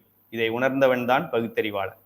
எனக்கு உயிர் இல்லை என்று சொல்பவன் எப்படி பகுத்தறிவாளன் ஆக முடியும்? தன்னையே அறியாதவன் தலைவனை எப்படி அறிவான்? தலைவன்னா சிவன் என்பது சான்றோர் வாக்கு. தனக்கு உயிர் என்ற ஒன்று இருக்கிறது என்பதே தெரியாதவன் தனக்கு மேல் கடவுள் இருக்கிறார் என்பதை அறியவே முடியாது. நீங்க உங்கள்கிட்ட எங்க இருக்கார் கடவுள், எனக்கு காமி, அதுக்கு ஏன் அந்த சிலைக்கு போய் பால் ஊத்துறீங்க அப்படிதான் கேட்டான. உனக்கு முதல்ல உயிர் இருக்காடாச்சு? இல்லைன்னு சொல்லுவோம். இருக்குன்னு சொன்னா எங்க இருக்கு, எங்க இருந்து வந்தது, யார் கொண்டு வந்தாங்க, யார் கூட்டிட்டு போறாங்க, என்ன கலர்ல இருக்கு, எவ்வளவு இடத்துல இருக்கு, நீங்க ஒரு 10 கேள்வி அவன்கிட்ட கேளுங்க. நமக்கு என்ன கேள்வியா கேட்க முடியாது, பதில் சொல்றதுதான் கஷ்டம். அதனால கேள்விகளை கேளுங்க. ஒரு கேள்விக்கு அவனால பதில் சொல்ல முடியாது. ஏன்டா உன் உடம்புல, நான் என் உடம்புல உயிர் இருக்கான்னு உன்னைய கேட்கல. உன் உடம்புல உயிர் இருக்கான்னு உனக்கே தெரியலைன்னா என் உடல்ல சிவம் இருக்குன்னு உனக்கு எப்படா தெரிய போகுது? முட்டா. சட்டையை கழட்டு, வெள்ளை சட்டை போடுச்சு. தன்னையே அறியாதவன் தலைவனை எப்படி அறிவான்? உயிரை தெரிந்து கொண்டவன் கடவுளை தெரிந்து கொள்வான். நல்லா தெரிஞ்சுக்கணும். இதான் சைவ சித்தாந்த மாணவன். உயிரை தெரிந்து கொள்பவன் யாரு? சைவ சித்தாந்தம் படிக்கிற மாணவன். சரியில் இருக்கிற மாணவர்களோட உயிரை பத்தி அதிகமா இது பண்றது இல்லை. விளக்கு போடணும், இவ்வளோ வாரம் பண்ணணும், பெயிண்ட் அடிக்கணும், அதுதான் இருக்குமே தவிர உயிர், உடல், ஆணவ மலம். நிறைய விளக்கு ஏற்றுறவங்களை எல்லாம் கூப்பிட்டு நீங்க அவங்களை கூப்பிட்டு கேளுங்க, ஆணவ மலம் எப்பதுல இருந்து மறைச்சிருந்ததுன்னு கேளுங்க. இன்னும் ஆணவமா கேள்வி கேட்கிறேன்பா. அதனாலதான் நம்ம முன்னோர்கள் சரியை, கிரியை, யோகம், ஞானம் இப்படி ஞானத்தை தாண்டினாதான் சிவத்துக்கு போக முடியும். அப்படியே இப்படி போயிட முடியாது, இந்த மார்க்கத்திலேயே போறேன்லாம் போக முடியாது. ஆக நம்முடைய கைலை அறக்கட்டளையுடைய முக்கியமான பங்கு அதுதான். மேலே நான் 5வது ஃப்ளோர்ல இருந்து கிரவுண்ட் ஃப்ளோர்ல இருக்கிறவங்களை எல்லாம் தூக்கிக்கிட்டே இருக்கும். சில பேர் சர்ன்னு மேலே ஏறி வந்துடுறாங்க, கைத்தை போட்டாலே அவங்க ஏறி வந்துடுறாங்க. சில பேர் பக்கெட்டு போட்டு தூக்குனாலும் ஏற மாட்டேங்கிறாங்க. ஆனால் நம்மளுடைய முயற்சி 5வது ஃப்ளோர்ல இருந்து எல்லாம் கீழே கிரவுண்டில் இருக்கிறவங்கள ஃபர்ஸ்ட் ஃப்ளோர் சரியை ஃப்ளோருக்கு கொண்டு வரணும், சரியில் இருக்கிறவங்கள கிரியை ஃப்ளோர் கொண்டு வரணும்னு நம்ம முயற்சிகள் எடுத்துக்கொண்டிருக்கின்றோம். சரி, சுருக்கமாக சொன்னால் உயிர் உள்ள பொருள்கள் கடவுளை அறியும், ஜட பொருள்கள் கடவுளை அறியாது. ஆக உயிர் இல்லை என்று சொல்பவன் ஜட பொருளுக்கு சமம். சிவபெருமானுக்கும் தமிழுக்கும் உள்ள தொடர்புகளை உண்மையான தமிழர்கள் நன்றாக அறிவார்கள். நான் தமிழன், நான் தமிழனுக்கு சிலை வைப்பேன், தமிழுக்கு செம்மொழி மாநாடு நடத்துவேன், ஆனால் சிவன் இல்லை அப்படின்னா என்ன அர்த்தம்?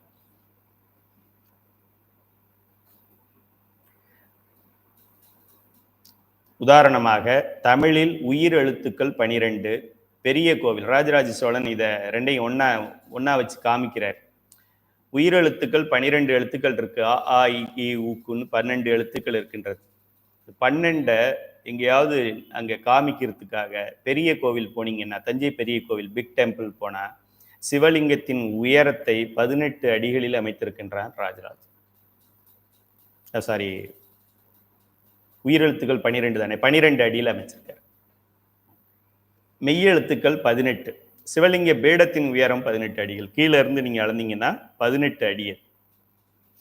ஆக உயிரும் மெய்யும் இணைந்தது சிவம், சக்தியும் சிவமும் இணைந்ததுதான் இந்த அரு உருவம் என்கின்ற இந்த நிலை, சிவபெருமானின் நிலை. சக்தியும் இருக்கு, சிவமும் இருக்கு, உயிரும் இருக்கு, மெய்யும் இருக்கு, நாதமும் இருக்கு, விந்தும் இருக்கு. இது போல அமைத்திருக்கின்றார் ராஜராஜன். மெய்யெழுத்துக்கள் 18 பெரிய கோயிலின் சிவலிங்க பீடத்தின். உயிர்மை எழுத்துக்கள் 216. இந்த 12 × 18 அது காம்பினேஷன் A1 A2 A3 அப்படி போனீங்கன்னா 12 × 8 216 எழுத்துக்கள் உயிர் மெய் எழுத்துக்கள். இக்கு பிளஸ் அ க, இங் பிளஸ் அ ங, அப்படி க ஞ ச கா கா கி கி குக்கு, அப்படி அந்த டேபிள் நீங்க எடுத்து பார்த்தீங்கன்னா 216 216 எழுத்துக்கள் இருக்கின்றது. இந்த 216 காமிக்கிறதுக்கு அங்கே தஞ்சை பெரிய கோவிலுடைய விமானம், இந்த கோவிலுக்கு மேலே இருக்கிற விமானம் இருக்கு இல்லையா, ரொம்ப பிரசித்தி பெற்ற விமானம், அதோடைய உயரம் 216 அடிகளாக அமைத்திருக்கின்றார். இப்போ 216 உயரம், அதாவது உயிரெழுத்துக்கள் 12, மெய்யெழுத்துக்கள் 18, 12 18 30 ஆச்சு. இது ஒரு 216, 30 216 246 ஆயிடுச்சு. இந்த 246க்கு இக்கு என்ற சிவபெருமானையும் இதுல சேர்த்திருக்கிறோம். நம்ம உயிரை சேர்த்தாச்சு, மெய்யை சேர்த்தாச்சு, சிவத்தை சேர்த்தாச்சு. அப்படின்னா என்ன அர்த்தம்? பதி பசு பாசத்தால் ஆனது. தமிழ் எதால் ஆனது? பதி பசு பாசத்தால் ஆயிருக்கு. இறைவனை சேர்த்திருக்கின்றோம், ஒரு எழுத்தாக, ஒத்த எழுத்தாக அவனை சேர்த்திருக்கின்றோம். அவன் முக்கண்ணன் என்பதை 3 கண்ணுக்கு வைக்கிற மாதிரி காமிச்சிட்டோம். உயிரெழுத்துக்களை சேர்த்திருக்கின்றோம், உயிர்களை சேர்த்திருக்கின்றோம். மெய் என்று சொல்லக்கூடிய இந்த உடல்களையும் சேர்த்திருக்கின்றோம். இந்த உயிரும் உடலும் சேர்ந்த இந்த உயிரினங்களையும் எடுத்திருக்கின்றோம். 84 லட்சம் யோனி பேதங்கள். உயிரில சேராத ஜடப்பொருள்கள் இருக்குல்ல, இப்ப பில்டிங் இருக்கு, மலை இருக்கு, காத்து இருக்கு, அதெல்லாம் உயிரோட இன்னும் சேரல. ஆனா இந்த உடல் உயிரோட சேர்ந்து இருக்குது. அது உயிரோட சேர்ந்த ஜடப்பொருள்கள் சிலது இருக்கு, உயிரோட சேராம தனிப்பட்டு நிக்கிற ஜடப்பொருள்கள் சிலது இருக்கு. இதெல்லாம் கூட்டி பார்த்தா 247 அடி இருக்கு. இங்க சிவலிங்கம் இருக்கிறதுக்கும் அங்க நந்தியம்பெருமான் இருக்கிறதுக்கும் உண்டான டிஸ்டன்ஸை அளந்து பார்த்தா 247 அடிகள் இருக்கிற மாதிரி அமைத்திருக்கின்றார் ராஜராஜ சோழன். இப்படி அமைத்ததன் மூலம் தமிழுக்கும் சிவத்திற்கும் உள்ள உறவை உலகத்திற்கே உணர்த்தியுள்ளான் ராஜராஜ சோழன். அவனுக்கு தான் புதைச்ச இடம் எங்கன்னு தெரியல. சைவ சமய கருவுலப்போ நேதாஜி சுபாஷ் சந்திர போஸ் என்ன ஆனார்னு யாருக்கும் தெரியல. ராஜராஜன் ஆனது தெரியும். கல்லு போட முடியல, 4 கார்னர்ல சைஸ் சொல்ல முடியல. சைவ சமய கருவூலமாகிய தேவார திருமுறைகளை நமக்கு தேடி தந்ததும் ராஜராஜ சோழன் தான். ராஜராஜ சோழனுக்கு தான் நம்ம நன்றி உள்ளவர்களாக இருக்க வேண்டும். சும்மா இந்த சின்னத்துல நிக்கிறவர், அந்த சின்னத்துல நிக்கிறவர், நாம எத்தனையோ பேரை பார்த்துட்டோம்ல. இன்னைக்கு இந்த அலையன்ஸ்ல நிக்கிறானுங்களே, இந்த அலையன்ஸ் தான் முன்னாடி அவனும் தான் இருந்தான். இப்ப எவனை திட்டிக்கிறானோ அவங்கெல்லாம் ஒன்னா பேசிக்குவாங்க. நான் இப்படி நிக்கிறேன், உன்னை பத்தி அப்படி சொல்றேன், நீ என்னை பத்தி இப்படி சொல்லு. இந்த முட்டா பசங்க எப்படியும் ஓட்ட போடுவானு, அவனே போட்டுருவான். போடலைன்னா 500 ரூபா கூட போட்டுருவான். அவங்களுக்கு தெரியும் ஃபார்முலா. அதனால போன எலெக்ஷன்ல ஏயும் பியும் சேர்ந்து நிற்கும், சி ஆப்போசிஷனா இருக்கும். அப்புறம் ஏயும் சியும் பார்லிமெண்ட் எலெக்ஷன்ல சேரும், அது சேராது. அப்புறம் பஞ்சாயத்து எலெக்ஷன்ல சியும் டியும் சேரும், இது சேராது. சுத்தி வளைச்சு முட்டாளா நம்மளை ஆக்கிக்கிட்டே இருப்பார்.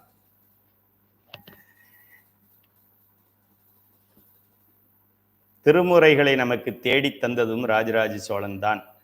ராஜராஜ சோழன் தான் முயற்சி எடுத்து திருநாரையூர் சென்று நம்பியாண்டார் நம்பிகளை பார்த்து, ஐயா சாமி இந்த மாதிரி எல்லாம் பாடுறாங்களே, இது எங்க இருக்குன்னு கேட்டு சொல்லுங்கன்னு சொல்லி நம்பியாண்டார் நம்பி என்கின்ற குழந்தையிடம் கேட்டு, குழந்தை விநாயக பெருமானிடம் கேட்டு, விநாயக பெருமான் குழந்தையிடம் சொல்லி இதை போய் சொல்லுன்னு சொல்லி அவர் இங்க தில்லை என்று சொல்லக்கூடிய சிதம்பரம் ஆலயத்துல இத்தனாவது பிரகாரத்துல இந்த கார்னர்ல அங்கே எல்லாம் இருக்கின்றது, அங்க போய் பாருங்கன்னு சொன்னது. ஆக இன்று நாம் திருமுறை படிக்கின்றோம். 12 திருமுறை, தோடுடைய செவியன், பஞ்சபுராணம் என்றால் ராஜராஜ சோழனுக்கு நாம் கடமைப்பட்டிருக்கின்றோம். அவன் காலடி மண்ணை நாம் தலைமையில் வைத்துக் கொள்ள வேண்டும். அவன் இல்லை என்றால் திருமுறைகள் நமக்கு தெரிந்திருக்காது. 11 திருமுறைகளை அமைத்து கொடுத்தவன் அவன். அவன் பாட்டுக்கு நமக்கு என்ன இருக்கலாம்ல, அவனும் ஒரு சின்ன சிவபெருமான் தான். ஓ ஏதோ ஒரு பாட்டை கேட்குறோம், நல்லா இருக்கு, ஓகே, சல்தாய சலகையா போய்கிட்டே இரு, அப்படி போயிருந்திருக்கலாமே. இந்த உயிர்கள் உய்ய வேண்டும். நம்ம இதுல சஞ்சித வினையிலிருந்து பிராரத்த வினையை எடுத்துக்கொண்டு வந்தாலும் விதியை வெல்ல முடியும். விதியை திருமுறைகளை பாடுவதன் மூலம் வெல்ல முடியும், நமச்சிவாயத்தை சொல்வதன் மூலம் வெல்ல முடியும் என்பதற்காக நமக்கு இதை தேடி தந்தான் ராஜராஜ சோழன். எவ்வளோ தடைகளை அவன் அதுல சந்திச்சிருக்கான். தில்லைவாழ் அந்தணர்களே அவனுக்கு எதிரியா நடந்திருக்காங்க. ராஜராஜ சோழன் ஒரு சினிமா படம் இருக்கு, அதில் போய் பாரு. நீ எல்லாம் வந்து கேட்டா தரமாட்டோம், ஞான சம்பந்தரே வர சொல்லு, நாவுக்கரசர் சொல்றீ அவரை வர சொல்லு, சுந்தரர் வர சொல்லு, 4 வந்து கேட்டாதான் தருவோம், நீ கேட்டா தரமாட்டோம். 4 எப்படி கூட்டிட்டு வர்றது? அவங்களாம் அதுக்கு முன்னாடி ஒரு 400 வருஷம் முன்னாடி போய் சேர்ந்துட்டாங்க. வேணும்னே அவ்வளோ நக்கல், அவ்வளோ அகங்காரம், ஆணவம். தில்லைவாழ் அந்தணர்தம் அடியார்க்கும் அடியேன் என்று சிவபெருமான் சொல்கின்றான். அதே அந்தணர்கள் 1000 ஆண்டுகளுக்கு அப்புறம் ராஜராஜ சோழனை வாசல்லே நிறுத்திடுறான். இத்தனைக்கும் அவன் சோழ நாட்டின் மன்னனா கிடையாதுன்னு சொல்லிட்டான். அவங்கள கூட்டிட்டு வாச்சு அப்படின்னா என்ன அர்த்தம்? வராதுன்னு அர்த்தம். ராஜராஜ சோழன் அவர்களை எல்லாம் திரு உருவங்களாக மேனிகளாக செய்து கொண்டு வர்றான். என்னது இன்னும் சிலையை கொண்டு வந்துட்டா போருமா அப்படின்னு சிரிக்கிறாங்க அவனை பார்த்து. நடராஜர்னு சொல்லி அங்கே நீ தினமும் வழிபட்டுக்கிட்டு இருக்கியே, அதுவும் வெறும் சிலை தானான்னு கேட்கு. அப்புறம் தான் அவங்களுக்கு கொஞ்சம் காமன் சென்ஸ் வருது. இது சிலை அப்படின்னா அதுவும் சிலை தானே, வெறும் சிலை தானே. அதுல மட்டும் நடராஜர் இருக்காரு, இதுல மட்டும் திருஞான சம்பந்தர் இல்லையா? சரி போங்க அப்படின்னு அங்க போய் பார்த்தா 90% அழிந்து இருக்கின்றது, 10% தான் கிடைச்சிருக்கு. அதுல கிடைச்சதுதான் இந்த 18,000 பாடல்கள். அதுல இருக்கிறது தான் 12 திருமுறைகள். அதுலதான் ஒரு திருமுறைக்கு 1ஐயாவது பாட சொல்றார் ராஜராஜ சோழன்.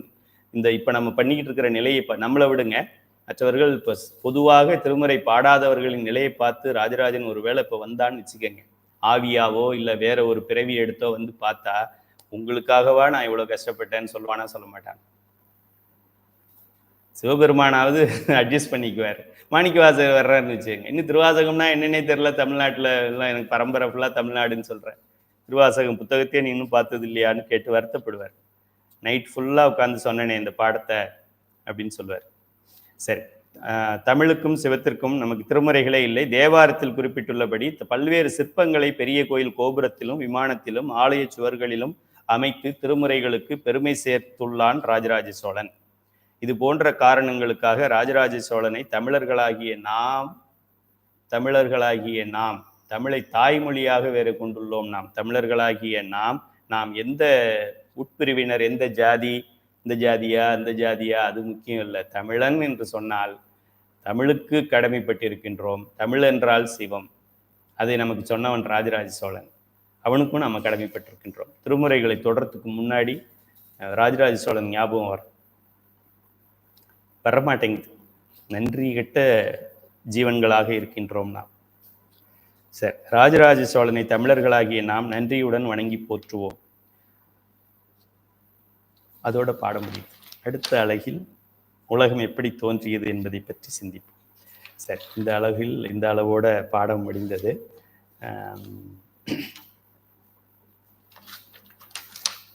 இந்த மாயையை பற்றி நாம் படிப்போம். சரி, அட்வான்ஸ் மாணவர்கள் இருக்கின்றீங்க, சில கருத்துக்களை நீங்கள் உள்வாங்கிக் கொள்ளலாம்.